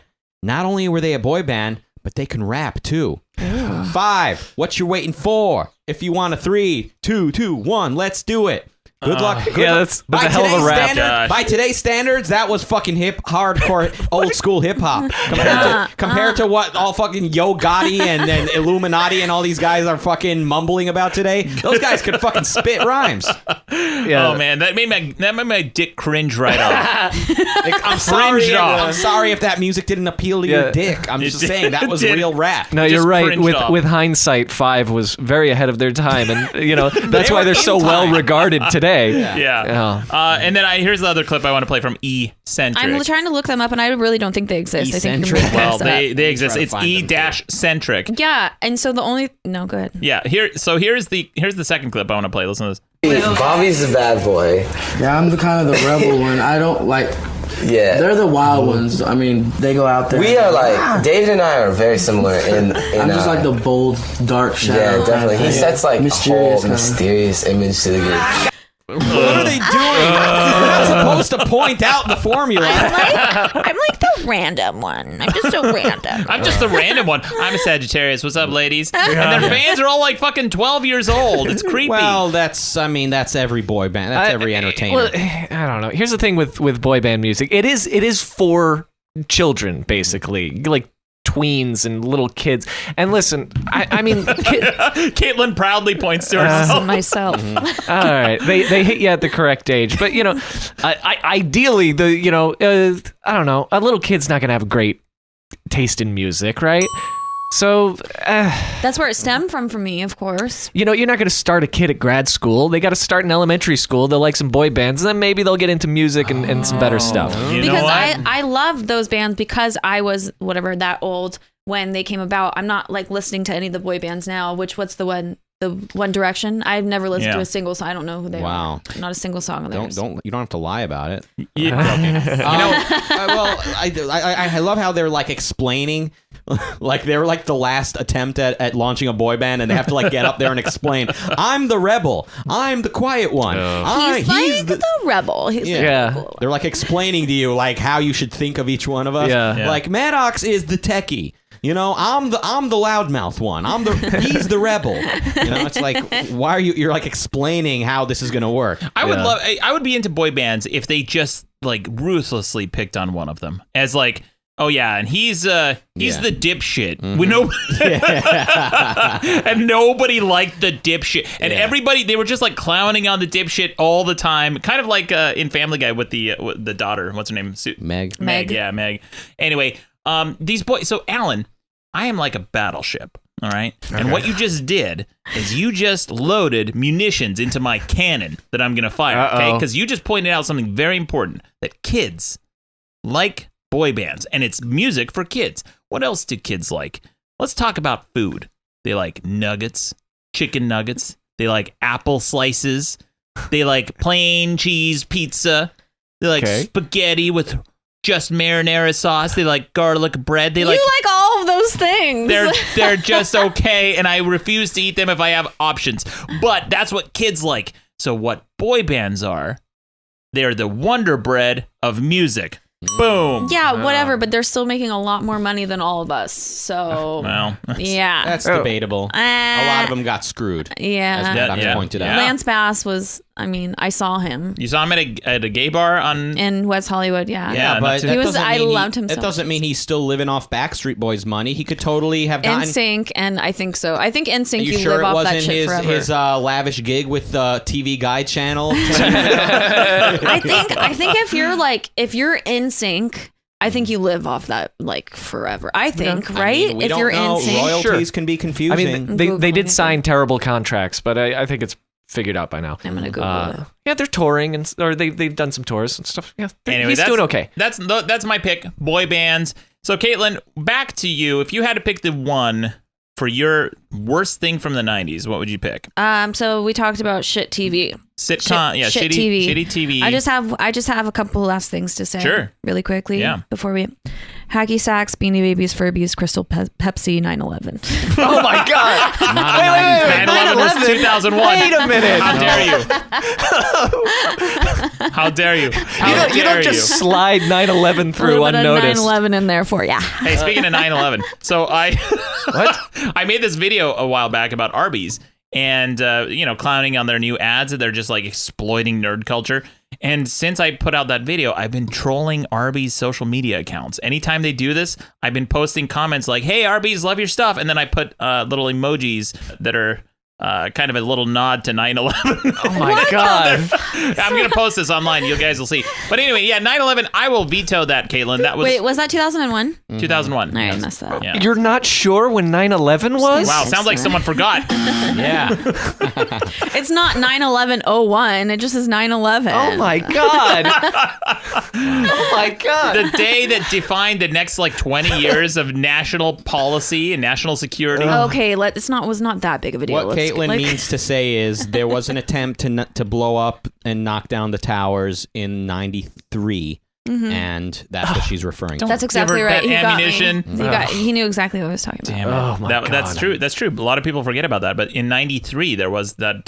There was I think it was a van bomb that went off in the parking lot of the World Trade Center. Yeah. People forget it. And that was the same group. It was Al Qaeda, wasn't it? Sure was. I think so. Yeah. Good memory. Yeah. Yeah, well, it's hard to forget when somebody tries to knock down our buildings and we do nothing about it, and then they come back and do it a second time successfully.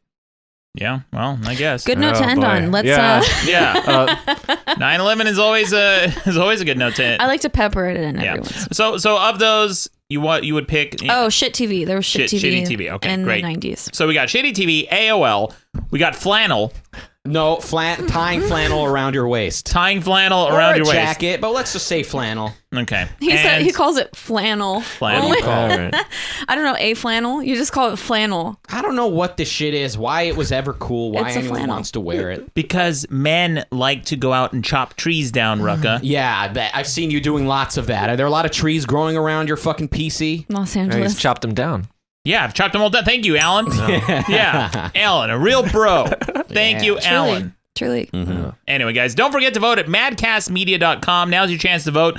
Pick what sucked most from the 90s. If there's something we didn't mention, Caitlin's list was pretty exhaustive. This is what I love about Caitlin, guys, by the way. She always does so much research for doing this show. She has this notebook out open in front of her. If you guys are watching on YouTube, you can see this. She has 2 pages fully filled out from top to bottom With on sources. notes. With sources? With sources too, yeah, because I have tested Caitlin before. She brought in something that deflated one of my arguments in the past, and I said, "What's the source for that?" And she told me the source, and I remembered it. I'm like, "Ah, fuck, it checks out." You're right. You're right. Begrudgingly. Every time I get you, I see you because you go like this. You look up and to the left with your eyes. You're like, oh shit, she really got me on that one. Bingo. Anyway, guys, don't forget to vote. Madcastmedia.com. Rucka, do you have a wrap up for us? Oh, yeah. Fuck. Flannel is just symbolizes all that's low effort and uncaring about the world. It really is just everything that I dislike about society. It's a Rucka wrap-up. Very good. Good rap. All right, guys. Well, we should get to the results from last week's debate. Last week, Caitlin and Alan, since neither of you were here, we debated what was the best pet. Just off the top of your heads, what would you say the best pet is? Dog forever because fuck you. Okay, wrong. And Alan? Cat? Wow. Okay. The Well, diversity. That wasn't even on the list, but I would say, maybe a little bit higher than dog. Who knows? But I have the results in, okay? We had a 4-way debate. Tie. Oh my god! I thought you were gonna say tie. I was like, We've had an exact tie before in the voting, but this is not one of them. We have a clear winner. All right. So we had 4 choices. Number 4 was horses. Good. Fuck horses. That's such a high maintenance pet. Very high maintenance. That was Brock's. I think he brought it in as a jokey pet because he was like, "Yeah, I don't go grocery shopping without my comfort horse." I feel like he brought it in as a fuck you to you. Yeah. Especially. So Brock brought in horses. That was dead last, followed by birds. I can't believe birds didn't even get in the top 2. Birds are cute. I like birds. Yeah, birds are great. They're smart animals. Great. And then turtles. Yeah. Fuck turtles. Turtles. Turtles. Shitty. What kind of choices are these? Garbage Weird. ones. And then the number 1 choice with 72% of the vote was dogs. Yeah. Garbage. I knew it. Because Garbage. they're the best pet. That's Wow. why. Oh, real fucking edgy, this audience. It doesn't have to be edgy. It just is true. True. That's a good point. Anyway, guys, let's get to the voicemail. I got a ton of voicemail this week. We got so many. I don't know why this week more than any other, but we've got so much voicemail. Let's start out with this one. I don't know if you guys know, the listeners at home, I started a news program on my main YouTube channel, on my Maddox YouTube channel, not Madcast Media, my regular Maddox channel. And I'm doing a live weekly news show. And I got a voicemail about that. Listen to this guy. Maddox, I fucking love the new news network. Please keep doing what you do. I want to see a video every week I'm learning way more than I would from fucking Rachel Maddow or Sean Hannity or any of those jackasses. You rule. Yeah, that's right. I do rule. Thank you for the feedback. Keep that feedback coming, guys. I'm going to be doing these every week live on Friday nights at around 6 p.m. Pacific. That's 9 p.m. Eastern. Tune in live. I may do them a little bit earlier, but I'm doing these regularly now. I'm working with a producer in Arkansas who does a news program, an actual news program. So this is very fascinating. I want to see what you guys think. I want to keep hearing some feedback, and let me know what I'm doing right, because I already know the answer is everything. Here's another voicemail. Here's one about the pet debate. Listen to this. There isn't anything good about birds. They're weak as shit. I mean, they're no better than horses. They break their wing, and you might as well kill them because they're useless. Wrong, dipshit. You break your wing. Since when birds occasionally break their wing if they're flying around? Oh, that's horrible. Yeah, I mean, like people break their arms. But like, if a bird breaks its wing, you don't have to put it down, idiot. Birds can walk. And they can find lots of food on the ground, because guess what birds eat? Worms and seeds. And the ground is littered with worms and seeds. I heard that when I was listening to the last one, that the problem was that you couldn't wrestle a bird. Yeah. Or a dog, really. Or a girlfriend. You could wrestle a girlfriend for sure. I'll rip your eyes out. And then... Caitlin, every time I've wrestled a girl, one of two things happen. First, I get a boner. Second, and the second thing is, she's like, "No, seriously, don't hold back, seriously." And then like if I actually try any wrestling moves, like, "Oh, stop." Oh, she doesn't like when you pull the pile driver on her. Yeah. What's her problem? My neck. Dirty though. I fight dirty though. Oh, you fight dirty? Yeah, I like throw nails in and like I hit in the balls. More boners. It's just great wrestling move. Yeah. I know. It's like it turns into survival for me in a second. I'm like, oh, this is fun, and then I just like put my nails out, and I can't. I don't know how that is any kind of disagreement with anything I just said, because wins. it's just like, I go right for the balls. Well, it and wins. I'm like, I get a boner. Anyway, here's another voicemail. This is about horses. Missed opportunity. Listen to this. You know, when you started mentioning the mane of the horse, I thought you were going to go for the argument that horses are the world's biggest neck beards because they have a lot of neck hair. Missed opportunity. That's right. Horses are feminists. They're male feminists. Did you know? That's what a neckbeard is. No. A neckbeard is a neckbeard. It can be. You guys don't know what a neckbeard is? Yeah, like a I nerd. do. He doesn't. A male feminist? Is that what you just said? Not all. He said something that made no sense, and he's trying to backtrack. Listen, not all male feminists are neckbeards, but all neckbeards are male feminists. No, that could not be farther from the truth. You're talking the milady Yeah, fellas? the milady guys, the fedora dudes. The milady guys are they're anti-feminists. No, they claim, that's not what they claim. The guys with the neckbeards, the fedora-wearing fucking nerds. Yeah, milady, let me help you with that, milady. Just saying. That's anti-feminist. Saying, let me help you with that is anti-feminist. Yeah, they don't realize it. That's why they're such morons. No, you're the moron. They're anti-feminists. They're not anti-feminists. They're anti-feminists. Male feminists are not neckbeards. Those are two distinct groups of people. There's a guy who I'm sure has a smelly dick I've argued with on Facebook. Smelly dick? Smelly dick on Facebook, and he looks like the picture perfect, that meme of like the fat dude with the fedora. I've argued with him, and he considers himself a male feminist. All right, you found one guy. I found multiple. Caitlin, what do you say? I was just going to say anybody that considers himself a male feminist, I think it's pretty dope. See? I told you. Yeah. He farted before he... but I think we've it's had... great. Even the fact that they can, like, accept the term, I think that's pretty dope. It's pretty dope. But there are a lot of them are being busted as creepers now, Caitlin, including Weinstein. Yeah, I always get skeptical at the guys that are like very, very male feminists. They're not dope. They're usually compensating for something awful. That's right. And same thing with that guy from Defy Media. He's smaller, lesser known, but he's Andy Signore, that guy who got busted. I actually know Andy in real life. I met him a few times, not very well, but he got busted as being a super creep, and he was also a male feminist. And then there was that other dude. He was the guy, I talked about him in the very first episode of this show. He wrote an article in defense of the female Ghostbusters, like, as a male feminist. And he started writing this whole fucking article. Turns out he's a creep. Also, I feel like the putting male in front of feminist is counterproductive. You're just a feminist. You're not a male feminist. Yes. You're just a feminist. Yeah, you're just a feminist, Maddox. Fuck you, right. All right. I'm a sincere feminist, Caitlin. There you go. You heard it here first. Guess who's gonna get slept with first? It's Damn it. See how this works, Maddox? But no, neckbeards are not feminist. Get the fuck out of here. Yes, they Neckbeards are. are fucking grimy, fedora-wearing Gamergate Guess guys. what fucking dipshit Weinstein was? He was a fucking neckbeard. No, he wasn't. Yes, he was. He has a fucking the fucking owner or CEO of a gargantuan empire is not a neckbeard. A neckbeard is a guy who lives in the basement and looks at hentai. That's a neckbeard. I agree.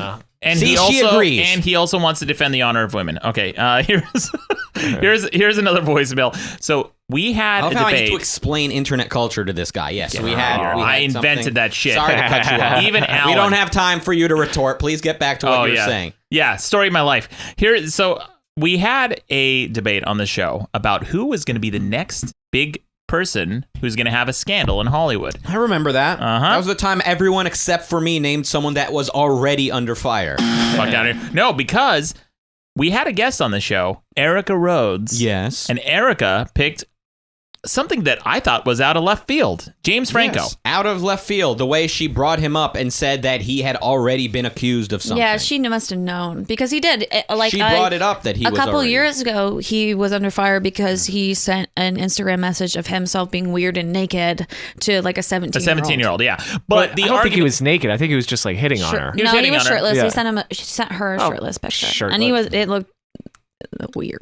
Well, so he was trying to sleep with this girl who was 17, and the argument was like how he got around it. He's like, oh, I didn't know at the time, blah blah blah. This and is so all people, alleged, not because it didn't or did happen, but because I don't trust that you are entirely sure you're reporting things accurately, and we want to protect you in this case. Your credibility. Or your credibility. Anything being said about James Franco at this moment is loosely based on allegations that we're not sure were actually alleged. Okay. I read this in an article. Okay. I did research after the allegations came out. I did research. He read it. I did read it. Okay. And I saw the screenshots of the Instagram conversation. I look, I don't know how credible they are, but this is what's been said. But anyway, Erica Rhodes picked James Franco. Wow. And listen to this voicemail.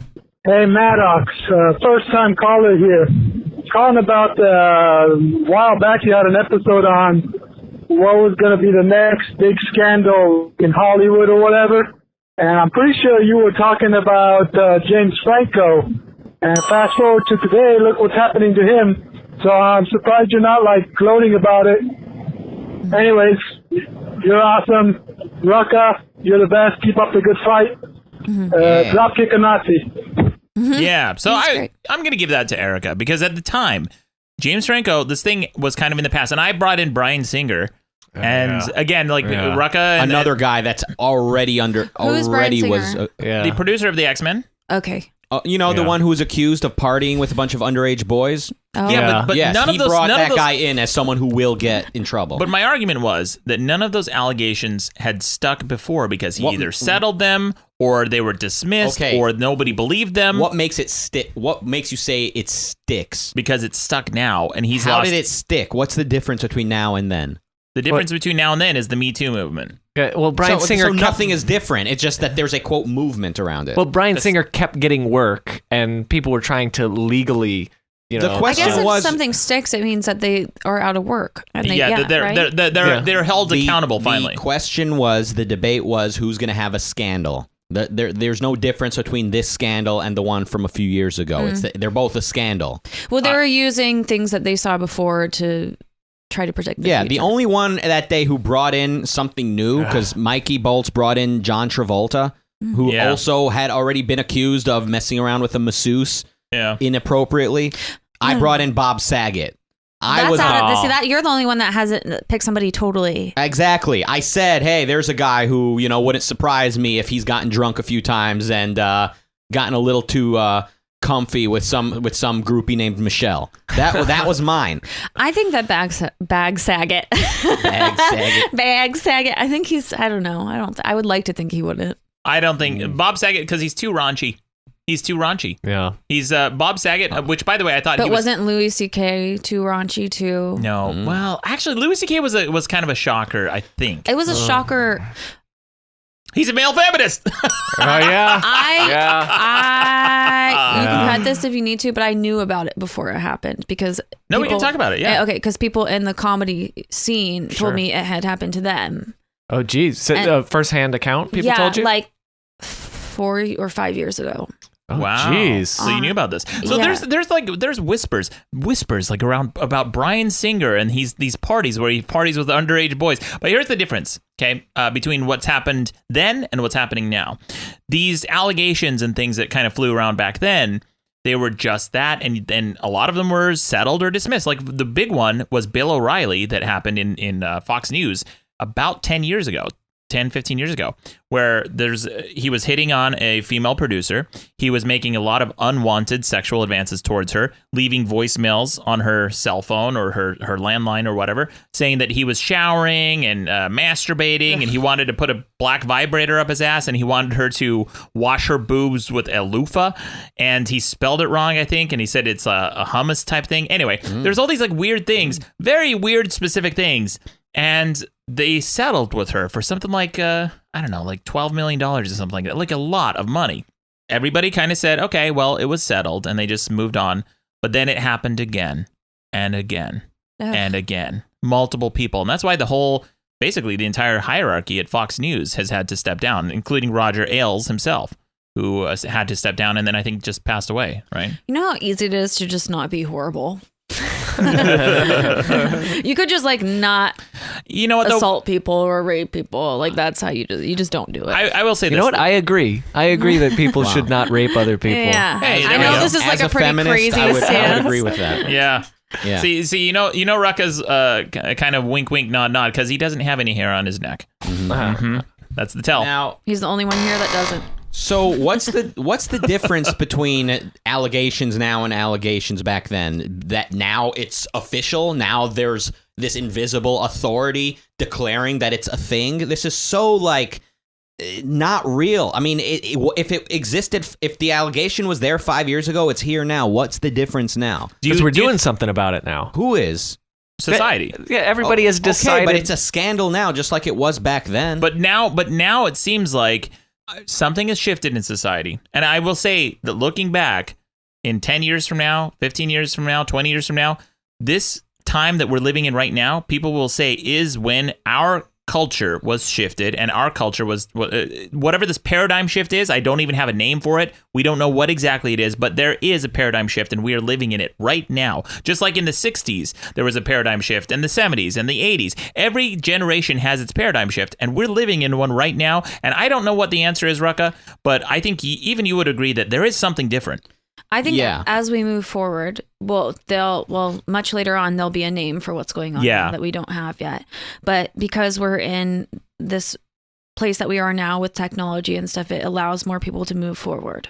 And so I think more and more women are seeing more and more women or men move forward, and it's creating them being able to move forward. You mean like come forward with a claim? It's like something that's happened to them. I've had friends. I mean, not to go too much into it, but I mean, almost every woman I've known has been assaulted or raped or something in some way. And everyone's quiet about it because it's something you don't want to talk about. It's shameful almost. Well, it's horrible. And it is becoming less of a stigma to at least come forward, right? And when you see other people come forward and other women be strong, then it helps you to be strong. Yeah. I think that's probably a succinct way to put it. Maybe that's what the cultural shift is that more people who've been assaulted, more victims are more, I guess, brave enough to come forward because other people have. And it's a tough thing to do, man. I mean, it really is. You especially going against people who are rich and powerful in the industry like Harvey Weinstein and Louis C.K. If you actually talk about this stuff and nobody believes you're risking everything, and plus potential lawsuits. Because a lot of these powerful men have gone after these women. Maybe that may be a sign that, some of these allegations might not hold as much water, but it's a difficult thing. It's a difficult decision to make. And I don't think that anyone who makes these claims necessarily makes it lightly. It's a tough. The thing is that if you there's always going to be those people that say, well, they're just trying to get media attention or they're just trying to get famous. And if you're trying to get media attention or famous, why would you want it for that? All right. Well, on that note, I got a call from Weird Matthew McConaughey. Speaking we're of with Matthew. speaking of neck beards. Yeah. Maddox, if long neck hair bothers you so much, how do you live in Glendale? Okay, shithead. I don't. You don't? No. Oh. Not funny. I get the stereotype here. That was a stab at being Armenian. Yeah. Okay. Very good. Bravo, Caitlin. Good job. Yeah. Just for everyone else listening out there who doesn't live in Los Angeles, a lot of Armenians live in Glendale. That's the stab that he took. And here's a call. I think this is a correction. I'm not sure. Listen to this. Hey, Maddox. So, Rucker is actually right for once. True. Evolution is a series of accidents. It's called mutations. Can you just mutate your cells at random? No. It happens. Oh my God! I fucked this call up. Oh, he was doing so well. Oh, you almost had it. And he called back and left a much longer voicemail. But we're low on time. But Yeah, that's we're the low on one time, we're unfortunately. playing. Yeah, You got fucked up. Yeah. I also talked about how in Metal Gear Solid, I talked about the turtles' natural defense. I talked about how turtles survive in nature, which is to wait out predators. And I thought, can you imagine if video games did this? And then I got this call. You guys were riffing about Metal Gear Solid and waiting out the enemies. They actually did that in the third game. There was a sniper battle that you could wait 7 days and reload the game, and you would find the dude dead of old age. Yeah, I forgot about that. Days. Wait, what game? Metal Gear Solid. So the original game in PlayStation, they did all these really cool meta things where there was the guy, Psycho Mantis, where he would say... He would know if you had a second controller plugged in, or he would know if you'd played through the game before, because it would check your memory card to see if other save data was available for Metal Gear Solid. It really freaked out a lot of players because it's like, oh shit, the game is aware of my activity in real life.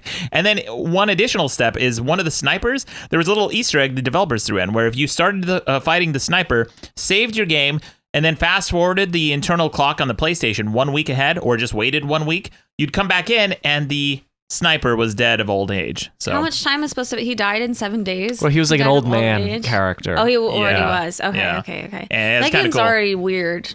Did you ever play game. through? No, but I knew people that did. It's really cool. So my boyfriend wanted to cosplay as Quiet. Oh, of course man. he does. So, do you know what Quiet So he wears? just wanted you to be naked. I fucking do. Yeah. I'm not doing that. In October during the holidays, I don't I'm know eating what, food. what I'm not Quiet wears. nothing. Basically Well, nothing. yeah. Yeah. Quiet. But you see, it's because she has a unique medical condition where she can't drink. She can only absorb water through her has to be skin. naked. So she has to be basically naked and rolling around in puddles all the time, Right. to I'd much survive. Rather, I'd You much know? rather cosplay as the dog. It's a very complicated, complex female character. You know. Maybe we'll check in back around Halloween time. We'll see. Yeah, all right. Or Comic-Con time, whichever. Comic-Con time, yeah. I mean, your boyfriend's not wrong. That's a great costume. I got so every now and then I'll misspeak on this fucking show, and I don't believe it. Yeah, it happened, Alan. And I happened to say that you got to get your oil changed every 30,000 miles. I meant to say 3. I got a fucking shit ton of correction. Listen to this. Oh, Maddox, you fucking idiot. He's a dick. I really hope you don't change your oil every 30,000 miles. Oh, you dumb shit. Oh, it's so laughable, huh, shithead? He's so satisfied with himself. I know, he's a dick. So smug. Yeah. Well, you know what? Here's a joke for you. Aw, shit. Yeah, douchebag of the week. Well, hold on. It's not done. Listen to this one. You only change your oil once every 30,000 miles? Are you out of your fucking mind? That was it? Wow. Yeah, 2 in a row. Then I got a caller from the Christian Atheist, the real Christian Atheist calling in. We got a caller who called himself the Christian Atheist a few weeks back, and then his friend tried to call in and pretend to be him, and he turned out he wasn't the Christian Atheist, he was just Tom the Jew. We haven't heard from Tom the Jew in a while, but here's the Christian Atheist. Listen to this. Hey, Lord Maddox, it's me. I don't know if this is the best pet, but it's definitely a pet that I've always wanted to have, but it's really hard to get. It is an anteater, and I'll tell you why I think it's a good pet. Number one, they don't have teeth, so they can't really bite you, and when they do, it doesn't hurt that much. Number two, they're adorable. They're cute. Google anteater pets. You'll see them all wearing a bunch of cute, adorable sweaters. If I could have one, I would. Fuck whales. Yeah, I've actually looked into this a while back. I think he had a nice voice. I really liked him a lot. I'm going to get an anteater now. Hey, there you go. So I looked into this a while back. Very suggestible. He's very sounding. I like him. So I looked into this a little while back about anteaters as a pet because I lived in an apartment for a while that I had an ant problem. And I thought, I'm just going to get an anteater.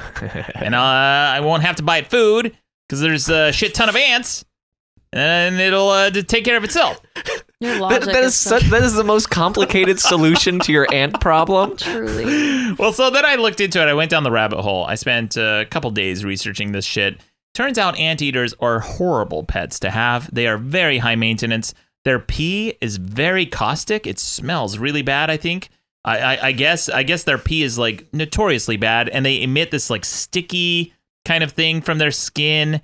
And they don't eat a lot of ants, despite their names. They eat a lot of other things, and they have a very specific diet. The temperature has to be just right. They're always dying. Are they supposed to be pets, though? They're not, right? They're not supposed to be pets. No, but they have one job, and that's to eat ants, and they don't do it. Yeah, they're not. I mean, they'll eat ants, but that's not all they eat. And by the way, to feed an anteater, to have enough ants, you need like tons of ants throughout the year. They go around and they find ant mounds in nature, and they but that's not suck them out. Yeah, with their long tongues. The vacuum cleaner. Yeah, like a vacuum. Yeah, kind of. Well, no, They're have shaped like one. Their tongue is their tongue is kind of sticky. Their tongue? Yeah, they like have their snout, right? They're like elephants. Their snout, but they have a tongue that comes out too.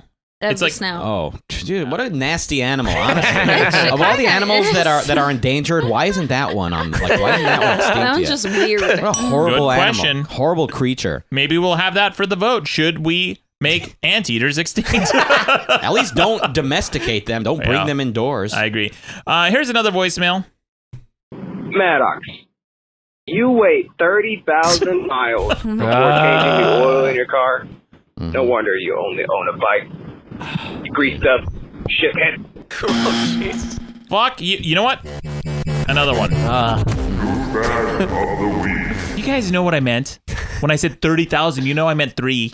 My first car was a Ford Aspire, a 97 Ford Aspire. Oh Do you my know what God. that is? Yeah. Yeah. You sure you didn't wear flannel or? Flannel. It was like a roller skate, trying to drive that thing through the icy, snowy roads of Michigan. Michigan, yeah. And I thought that like oil changes were just kind of a suggestion. You know? Oh, jeez. They are. 3,000 miles is what the oil companies want you to do. Sure. At 3,000. Depends on how much you drive. Is that what it looked like? It was red, but yeah, it was like So- Caitlin's holding up a picture of a Ford Aspire. Awkward hatchback, yeah. So how long did you wait before changing the oil? Till it was too late. And it just exploded, or what happened? It didn't have a wing on the back, but yeah, it looked like that. So- it just like smoked one day and just I haven't never got drove my again. oil changed in a very long time, and my car will probably explode pretty soon. You want to change the oil. Actually, here's what my mechanic teacher told me in shop class. My dad was also very handy with the cars. I learned a lot about cars. I could do most maintenance myself. It's not a big deal. Learn how to do it. Don't be a fucking idiot. Don't be helpless. But basically, my mechanic teacher in shop class in my high school said that you should just pull out the dipstick, and if the oil doesn't look clear, if it looks like completely black, that's time to change your oil, or it's actually probably a little bit too late. You shouldn't do it when it's completely black. Oil should be a little bit translucent so you can still read it on something, especially if you wipe it on a piece of paper or something and it comes out completely black. That means it's time to change your oil, because you don't want that burnt oil cycling through your system. It introduces a lot of soot and grime into your engine that makes it eventually stop running. My oil is probably very black right now. This is fascinating advice if you're living in the 90s, but pretty much every car today tells you when it's time for service. Yeah. So you take orders from your car now? Yeah, exactly. At least it's a Loser. Loser. At least Frickin' it's loser. a starting point. No, that's what the car manufacturers want you to do. It's basically the same Really? thing. Yes. My car wants me to get my oil change or service every 10,000 miles? Yes, because... So 10,000 miles is too frequent now? No, it's not 10,000. 3,000. Yes, 3,000. but the actual cars tell you 10,000. The reason It's a myth. manufacturers do that is so you bring it into the dealership, and then they'll say, okay, well, now we got to charge you for a every maintenance 10,000 check. miles? It's usually 36,000. Well, that's not what cars actually suggest. That's just you're holding big bad car companies responsible for the street knowledge that somebody laid on you at one point, but what actual cars recommend, any car that's been made in the last 7 to 10 years tells you to get it serviced every 10,000 miles. Yeah. So stop complaining about what some guy once told you about 3,000 miles. A guy who's only knowledgeable his entire fucking career has done this, and he doesn't have any money to gain by bringing your car in every 10,000 miles like a bozo. What? That's what the car manufacturers want you to think, that your car needs to be brought in every 10,000 miles. So what's the actual number? The actual number depends on the wear and tear of the car and how much maintenance you do. If you live in snowy conditions, you're driving up hills, down hills, won't give me a snow, number. salt. who It depends cares? on We're the car. not going to get an answer. 10,000 is liberal. Yeah, for suckers. 3,000 is for suckers. That's your whole point. 3,000 is the manufacturer recommended how often you should get oil changed. Not even true anymore, because most newer cars, they tell you when it's time, and it's usually after 10,000 miles. So the whole 3,000 thing was always just a fucking number that was kind of bullshit. Maybe it was more true back with old cars, but my car doesn't even tell me to get it changed any more frequently than 10,000 miles. So what you're even saying that the car companies want, it's not even true. It's 36,000. What do you want to say, Alan? Well, I'm surprised your car really doesn't tell you to change your oil for 10,000 miles. Yeah, that's weird. About that much. No, that seems high. That's too high. Yeah, but cars are made better now than they used to be. You're thinking of a system check, like a car checkup, rather than an oil change. Probably. Well, a service. Service, yeah. Service. Yeah. Well, Okay. both. Well, you're wrong. Well, you take it in one time, you get an oil change and some other little things, and then a few times after that, they'll want you to get your tires rotated. Yeah, a few times after a car, you're supposed to turn it in after 90,000 miles, 100,000 miles. Just get a new car. That's what manufacturers recommend. You better listen to the manufacturers. Nobody's making you trade in your car after 100,000 miles. That's what they recommend. Well, you don't have to. Yeah, that's true. Well, here's a voicemail. Speaking of pets, this guy has a weird suggestion. I don't know if I agree with this.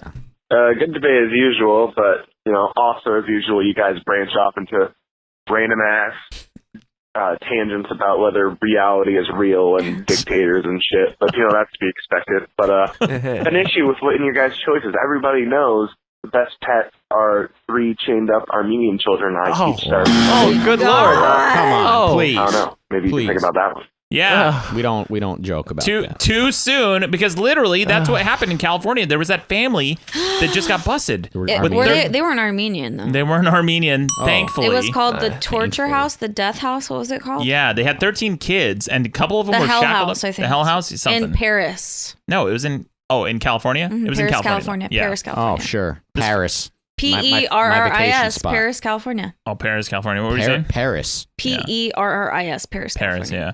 Near Paris, Bakersfield, California. I think. Yeah, this was a weird family. These kids, a couple of them were shackled up. They were well into their adults. They were malnourished. And then what a lot of people don't realize is when you find someone who's malnourished, who's been starving, you can't just give them food because their bodies won't adapt. You have to gradually wean them onto a normal diet. Otherwise, their body will reject it. They'll get even sicker. They could die. Yeah. It's really fucked up. Anyway, thanks for the shitty suggestion. Yeah. Another one. You hear about this shit every once in a while, like someone had a girl in his basement, like from the time she was 10 through 30. Yeah. I would just execute that guy within hours. He needs to die. Like, they just need to die. I wouldn't even call it capital punishment. Get a choice. I would just summary punishment. Don't even make eye contact with him. Just be like, hey, check that out. He looks, put a bullet in his head, sanctioned by the state. This is not vigilante justice. This is the government getting back to basics. This Can't fix that. This is Rucka justice. Yeah. Street smart. His street smart rapper with a heart of gold. Well, here's one last call on that note. Fun note. Here's a fun call. Listen to this. It's about dogs. Maddox, you fucking incel. Oh my god. I was, to be honest with you, I love dogs and shit. And I love my dog and I love him to death, but,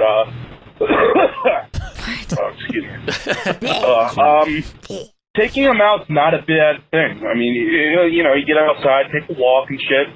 Twice a day is not killer. You take them out for 10 minutes at most, honestly. They shit, they piss. You go back inside and masturbate. I mean, honestly, like, what the fuck is the problem? You're so fucking counterintuitive, for Christ's sake, man. Like, I'm a fucking faggot. Or not really. But I'm a loser and I understand that shit. What the fuck is wrong with you, Maddox? Mr. Oh, you bitches. No, you don't. Fuck off. How are you? Where was it going? He went on like 5 different tangents with that. Yeah. And I had to cut a big chunk in the middle of the call because it just went to silence. Your cell phone sucks shit. And then his whole argument seemed to be like, Maddox, why don't you take your dogs out? You meet chicks. So when I take my dogs out, I just take them out and then I go home and masturbate. So which is it, idiot? He meets chicks. He meets chicks. Chicks. Dogs are easy. I do think that you're making too big of a deal about taking them out and stuff. Also, have you ever even had a dog, Maddox? One time, for about a week, I was sleeping in a tent in my front lawn when I lived in Utah. I thought it would be a fun thing to camp out in my yard. It's a thing that kids do. So I camped out in the yard, and around 3 a.m., out of nowhere, this fucking dog runs into the tent. Oh. And I was shitting my pants. I'm like, what the fuck is this thing? And it started licking my face. I'm like, oh, it's a fucking dog. All right, cool. And the dog turned out to be this, I gotta be honest, it was a very adorable Pomeranian. Oh. And this guy, this little dog was so fucking cool. It was like my buddy for about a week, and every time I'd go to sleep, the dog would run back to my room and scratch the door until I opened it up and let him in, and he would just sleep right next to me. This dog loved me, and it was awesome. And then I realized, oh shit, this dog's got a tag. I should probably call it and tell the owner. I went out and I bought the dog food, and the dog and I like had pal, and we became friends and everything. And then I called the owner. They're like, oh yeah, we want it back. I'm like, well, can I just keep it because you lost it? And they're like, no, we want it. And so they came, and I was like, well, maybe they'll give me a reward. Mm-hmm. And the reward was, how much did you spend on the pet food? And I said, about $15. They gave me $15. That was my reward. This is why you hate dogs. It's because you had a bad experience. I had a good experience. I would say that was an overall positive experience with the dog that I had. It was house trained. It was friendly. It was my buddy for a week. But I handed over back to the owner. I've had good experiences with dogs. I like dogs. I like dogs just fine. So they compensated you fairly, sounds like. Fairly? Please. I returned their dog. So you got the joy of dog ownership, and you didn't lose any money on food. Exactly. Hey, listen, one of my buddies from Detroit saved a man's life by performing CPR on him. This guy passed out in the supermarket. My friend runs over, performs CPR. However the fuck, I do this as though like you hug him, but no, you like kiss him and push on his chest. Kissy. Is that what it is to you? It's something. By the way, why doesn't everyone know how to do CPR? That's the one thing everyone, like, they don't teach you anything important in school. That's the one thing they should teach you. I know how to do it. Anyway, so your friend saved the guy's life. And the guy was so thankful. This was like an old man, right? He was somewhat wealthy. This was a wealthy area, wealthy suburb. Yeah. And the guy was so thankful. He threw a whole banquet and the city honored my friend. Wow. And it was on the local news, and everyone was so excited. And the guy presented my friend with a reward, a gift of, you ready for it? $300. Wow. Whatever. It's $300 he didn't have. Well, he also got a banquet. He got a banquet. And a banquet, and they're he got a banquet in his honor, right? Yeah, and he mentioned in the local newspaper. That's not $300. bad. I would not be $300. I would not be mad if someone gave me $300. Well, if you help them out in the parking lot and they open their wallet and say, hey, here's all the cash I've got on me, and they give you $300, People. fine. But this is a rich guy whose life was extended by the guy. And you guys are talking about how millennials are entitled. This motherfucker. If millennials knew how to save a guy's life, I would say give them the fucking keys to the city. No, I would not be mad if I did. Okay, because I'm gonna save somebody's life anyway. Like if I see someone's choking, I'm gonna do CPR in them anyway. I don't think I deserve a reward for that. Such an angel. I think that if someone gave me $300 on top of that, it would be dope. Cool. I don't necessarily think the guy and threw me a banquet and did all this other stuff. I think it would be dope. Okay, well, your friend just didn't play that right, because now he's got a connection to a guy who's really wealthy. You know, he could he could be in his will. Listen, I don't know if the guy was super wealthy, but I know. My God, you're changing your story. I didn't say he was super wealthy. Yes, you did. Did I say super wealthy, or did I say he's probably a rich guy living in a wealthy area? You didn't say probably. You said probably. He was. Okay, let's say he was wealthy, or let's say he wasn't. If he has If he has money to reward the guy, I'd rather him not give him anything. I'd be insulted if you give me $300. Did he pay for that banquet? Scoffing at $300. Wait, seriously, all three of you are against me on this? Give me $300. All three of you are against me on this? Do you want to give me $300? All three of you are against me on this? Yes, I'll tell you absolutely. Not one of you sees my point? No. He saved the guy's life, and the guy gives him $300? Why are you scoffing at $300? That's like leaving a tip of $1. That's an No, it's insult. not. It's $299 more than $300. For saving your life? I don't care. It's $300 more than I had before I did you that. were gonna die. You're all right, exhausting, we want to hear from you scoffing callers at home. $300. If one person out there is as outraged as I am, this is one of the few stories I've ever heard that blew my mind. I couldn't believe somebody's life was extended by a stranger. And not to say you need to give anyone money, but if you're going to give them $300. Not even round it up to $500. Not even round it up to $3,000, but $300. Oh my God. You don't know if this man you're making up shit as you go. You don't even know if this man had money or not. Then why is he throwing a banquet What for if this him? is the last $300 he had? Yeah. So you're saying if he just threw in the banquet and didn't give him cash, that would have been better? Yes.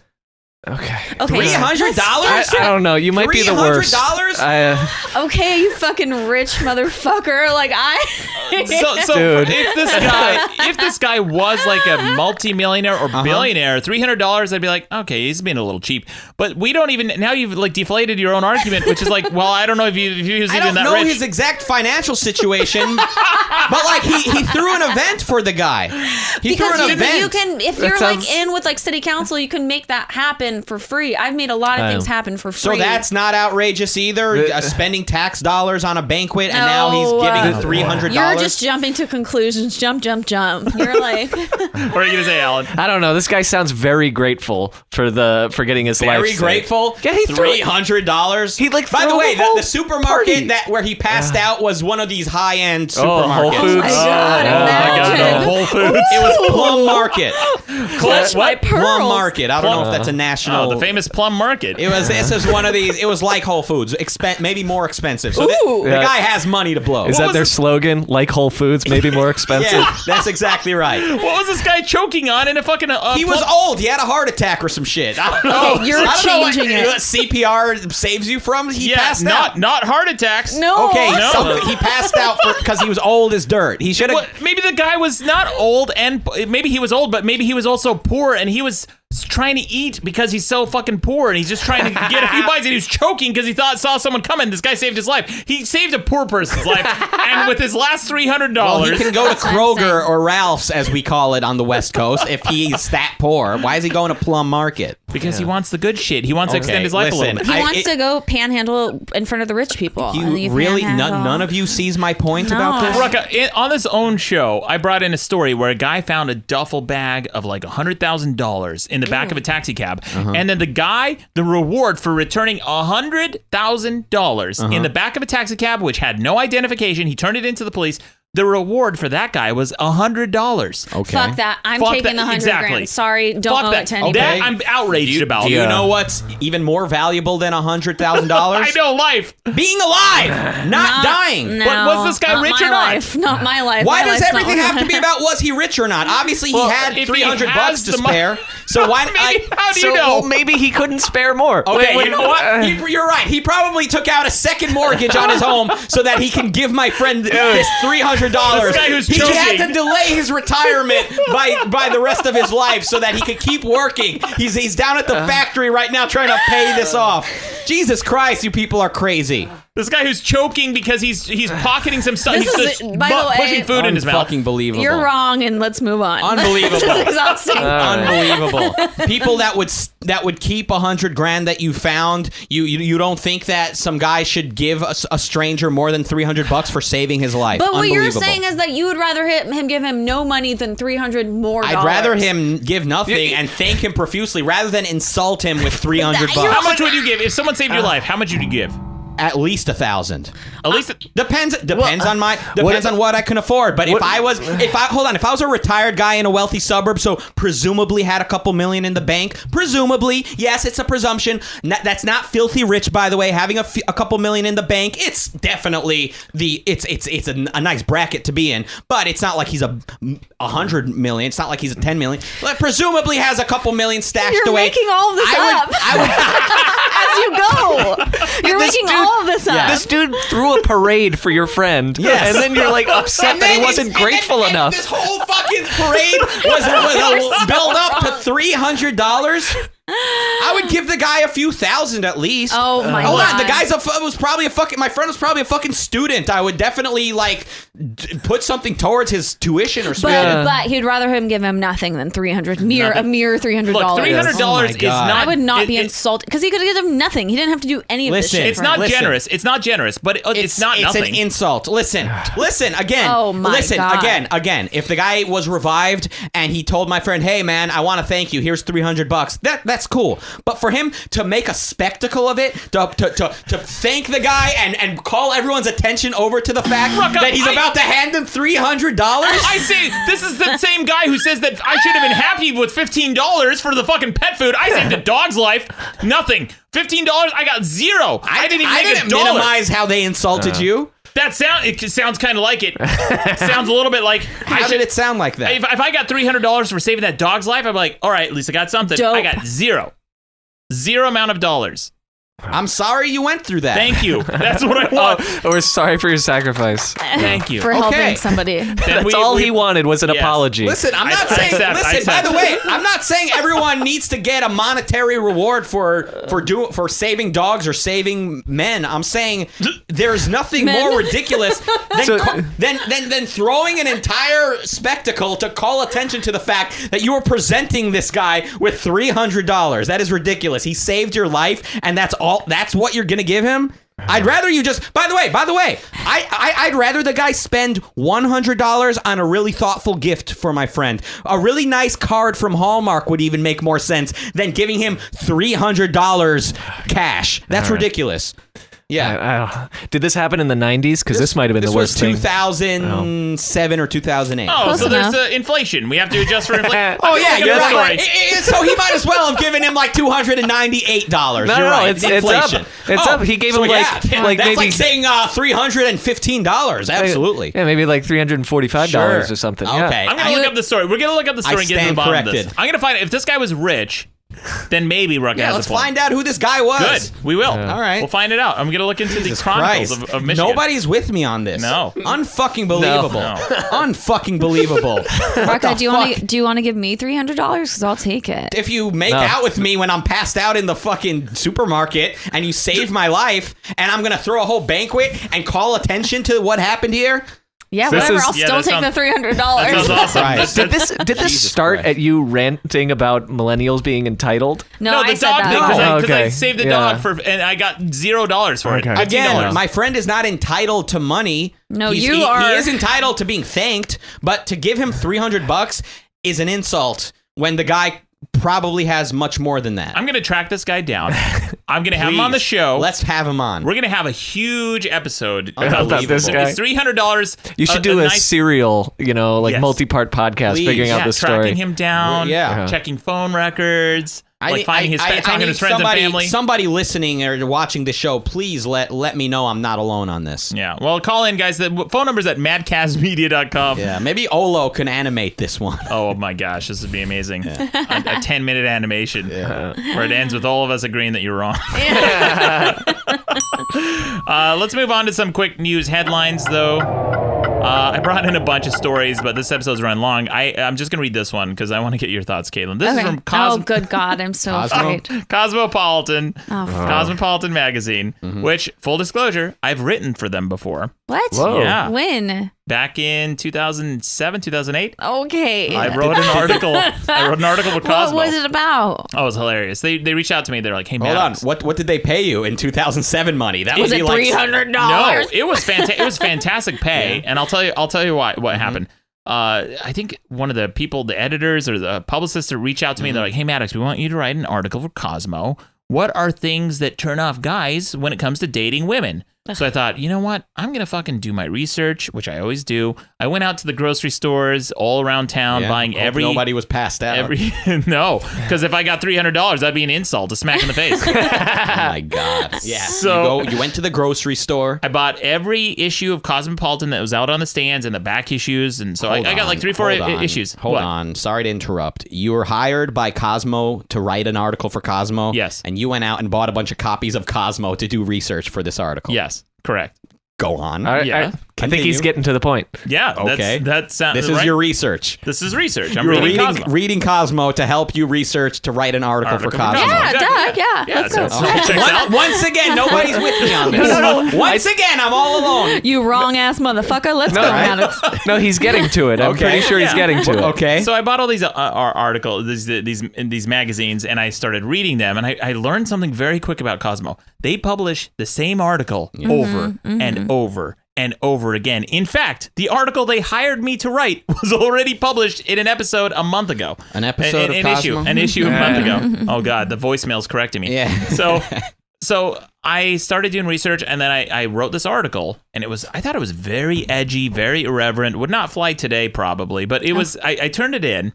And the publisher, the editor, came back to me. They're like, "What don't you like about women?" I'm like, "They complain about our balls smell and shit like that, and that they, that they want us to compliment their decor, and it's always corny Zen shit." Okay, whatever. Fucking patriarchy. Fucking asshole. Exactly. See, so I turned in this article, and they wrote back, and they said, "Well, how about these changes?" And they were like a little bit different. I said, "Okay, this is fine."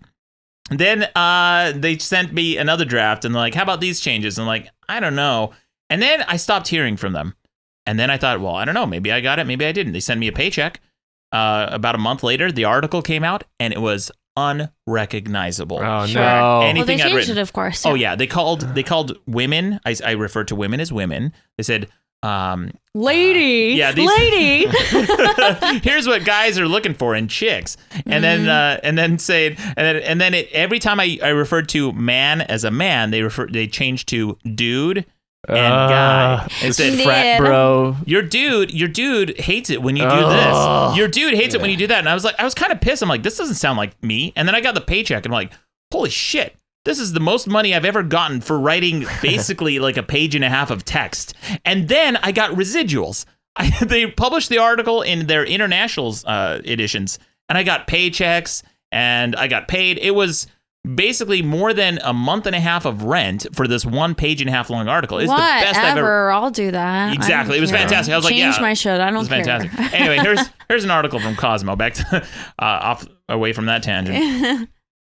I made a vibrating dildo in the shape of my husband's penis, and I have no regrets. Not as jarring as I thought it was going to be. I'm fine with this. You this is it's a headline. I'm fine with this. It came up when I looked in. Is that a headline or is that like an editorial?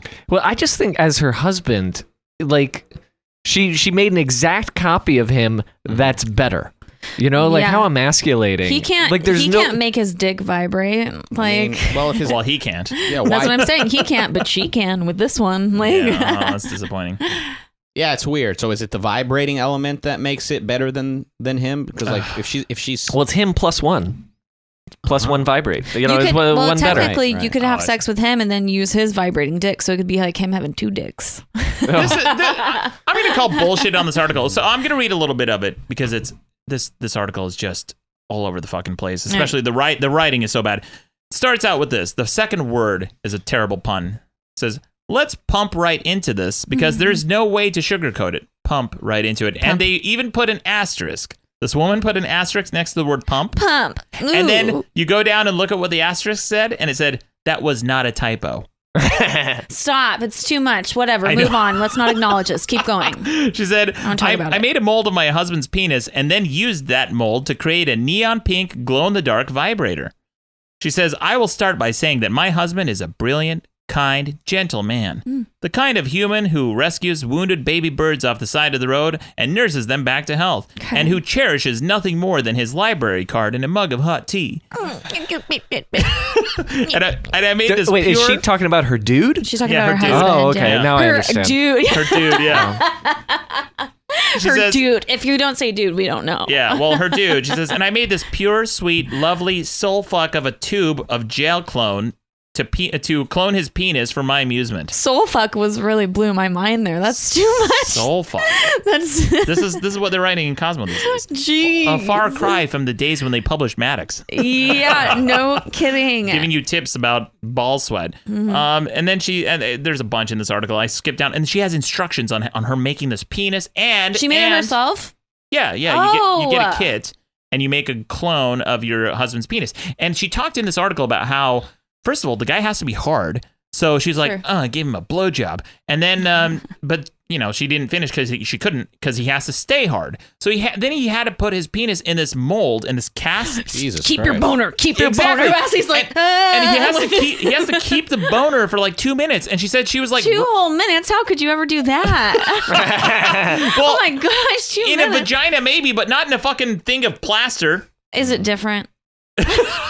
No, it's no different. I don't think so. I It's more have sex tight with on plaster every day. Yeah, a vagina is a little grittier. So it's more sandpapery. Yeah. Well, it depends. So he's got his penis in this cast for 2 whole minutes, Wow. and then she says, she had to keep it hard, so she was like running around the house, playing with her boobs, trying to make him like. I'm like, this would not be working for me, and so finally. It was enough time, and then he was done. She poured the latex stuff in there, the silicone, whatever. Awful. This whole description is awful. And then at the end, she shows it. She shows. I want to see it. Her husband's dildo. I want to see it. I'll link to the article. It's not safe for work, I guess. Well, yeah, no, but I want to see it. It looks gross. It's not even a good looking penis. Like well, now you're insulting her husband. Yeah, I know. Okay. I agree. It's not even a good looking penis. And she's like, it's the perfect penis. And I'm like, this is, first of all, no. And you don't really think this. Are you an expert on the perfect penis? Am Yes. I? Yeah. Yes. I've seen my own. Oh my God. Says here, I don't know how often I'll be fucking myself with my husband's disembodied penis, but maybe you'll be more into it than I am, and I have to respect that because you're clearly a fucking boss. So how did she make it a vibrator? What'd she put in there to make it vibrate? I think the kit comes with a vibrating. It's a kit. Have you heard of this thing called Clone-A-Willy? That's what it is. It's a Clone-A-Willy. Oh, okay, yeah, because you can make it out of chocolate too. Really? Yeah, you could do it with it's called Clone-A-Pussy. You could do it with vagina also. Really? They do that with vagina, with flannel. With vaginas? But wouldn't you with just, a vagina? Vagina. That sounds horrible. Wouldn't you just get a yeast infection because you're putting a bunch of food in your? No, you're not putting it up in. You're just sitting it on top of it. But some of it probably gets in there. No, I don't know what you think a vagina is, like this vast wide opening, sucking everything up. That's not how it is. You just sit it on top. That's not what it is. A little bit. What's that movie Teeth? Where the vagina has teeth inside. Yeah. There's a technical word for that. Oh, well. Vagina dentite or something like that. That's dope. I want that. So no, bad. it scares every man. I know. That's every why man. I want it. That's why I want to have it. Yeah, every straight man, not gay man don't give a shit. Have teeth on your vagina. Butthole, I guess. Yeah. Lance Bass would not care. Is he gay? Is he gay? You saw him at a gay bar. Yes, that's what we were talking about. He's out of the closet. Oh yeah, he's been out for a while. Well, you heard it here first. Yep. Yeah. Hold on. Anyway, predictions, Maddox. Predict. I know he's predicting.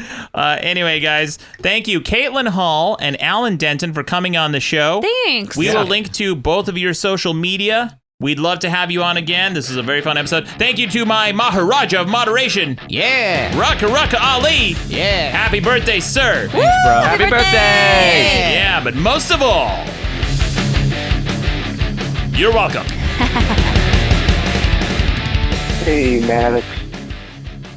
I'm just wondering if you could tell me what kind of oil you use that you get 30,000 miles Oh my God. between oil changes.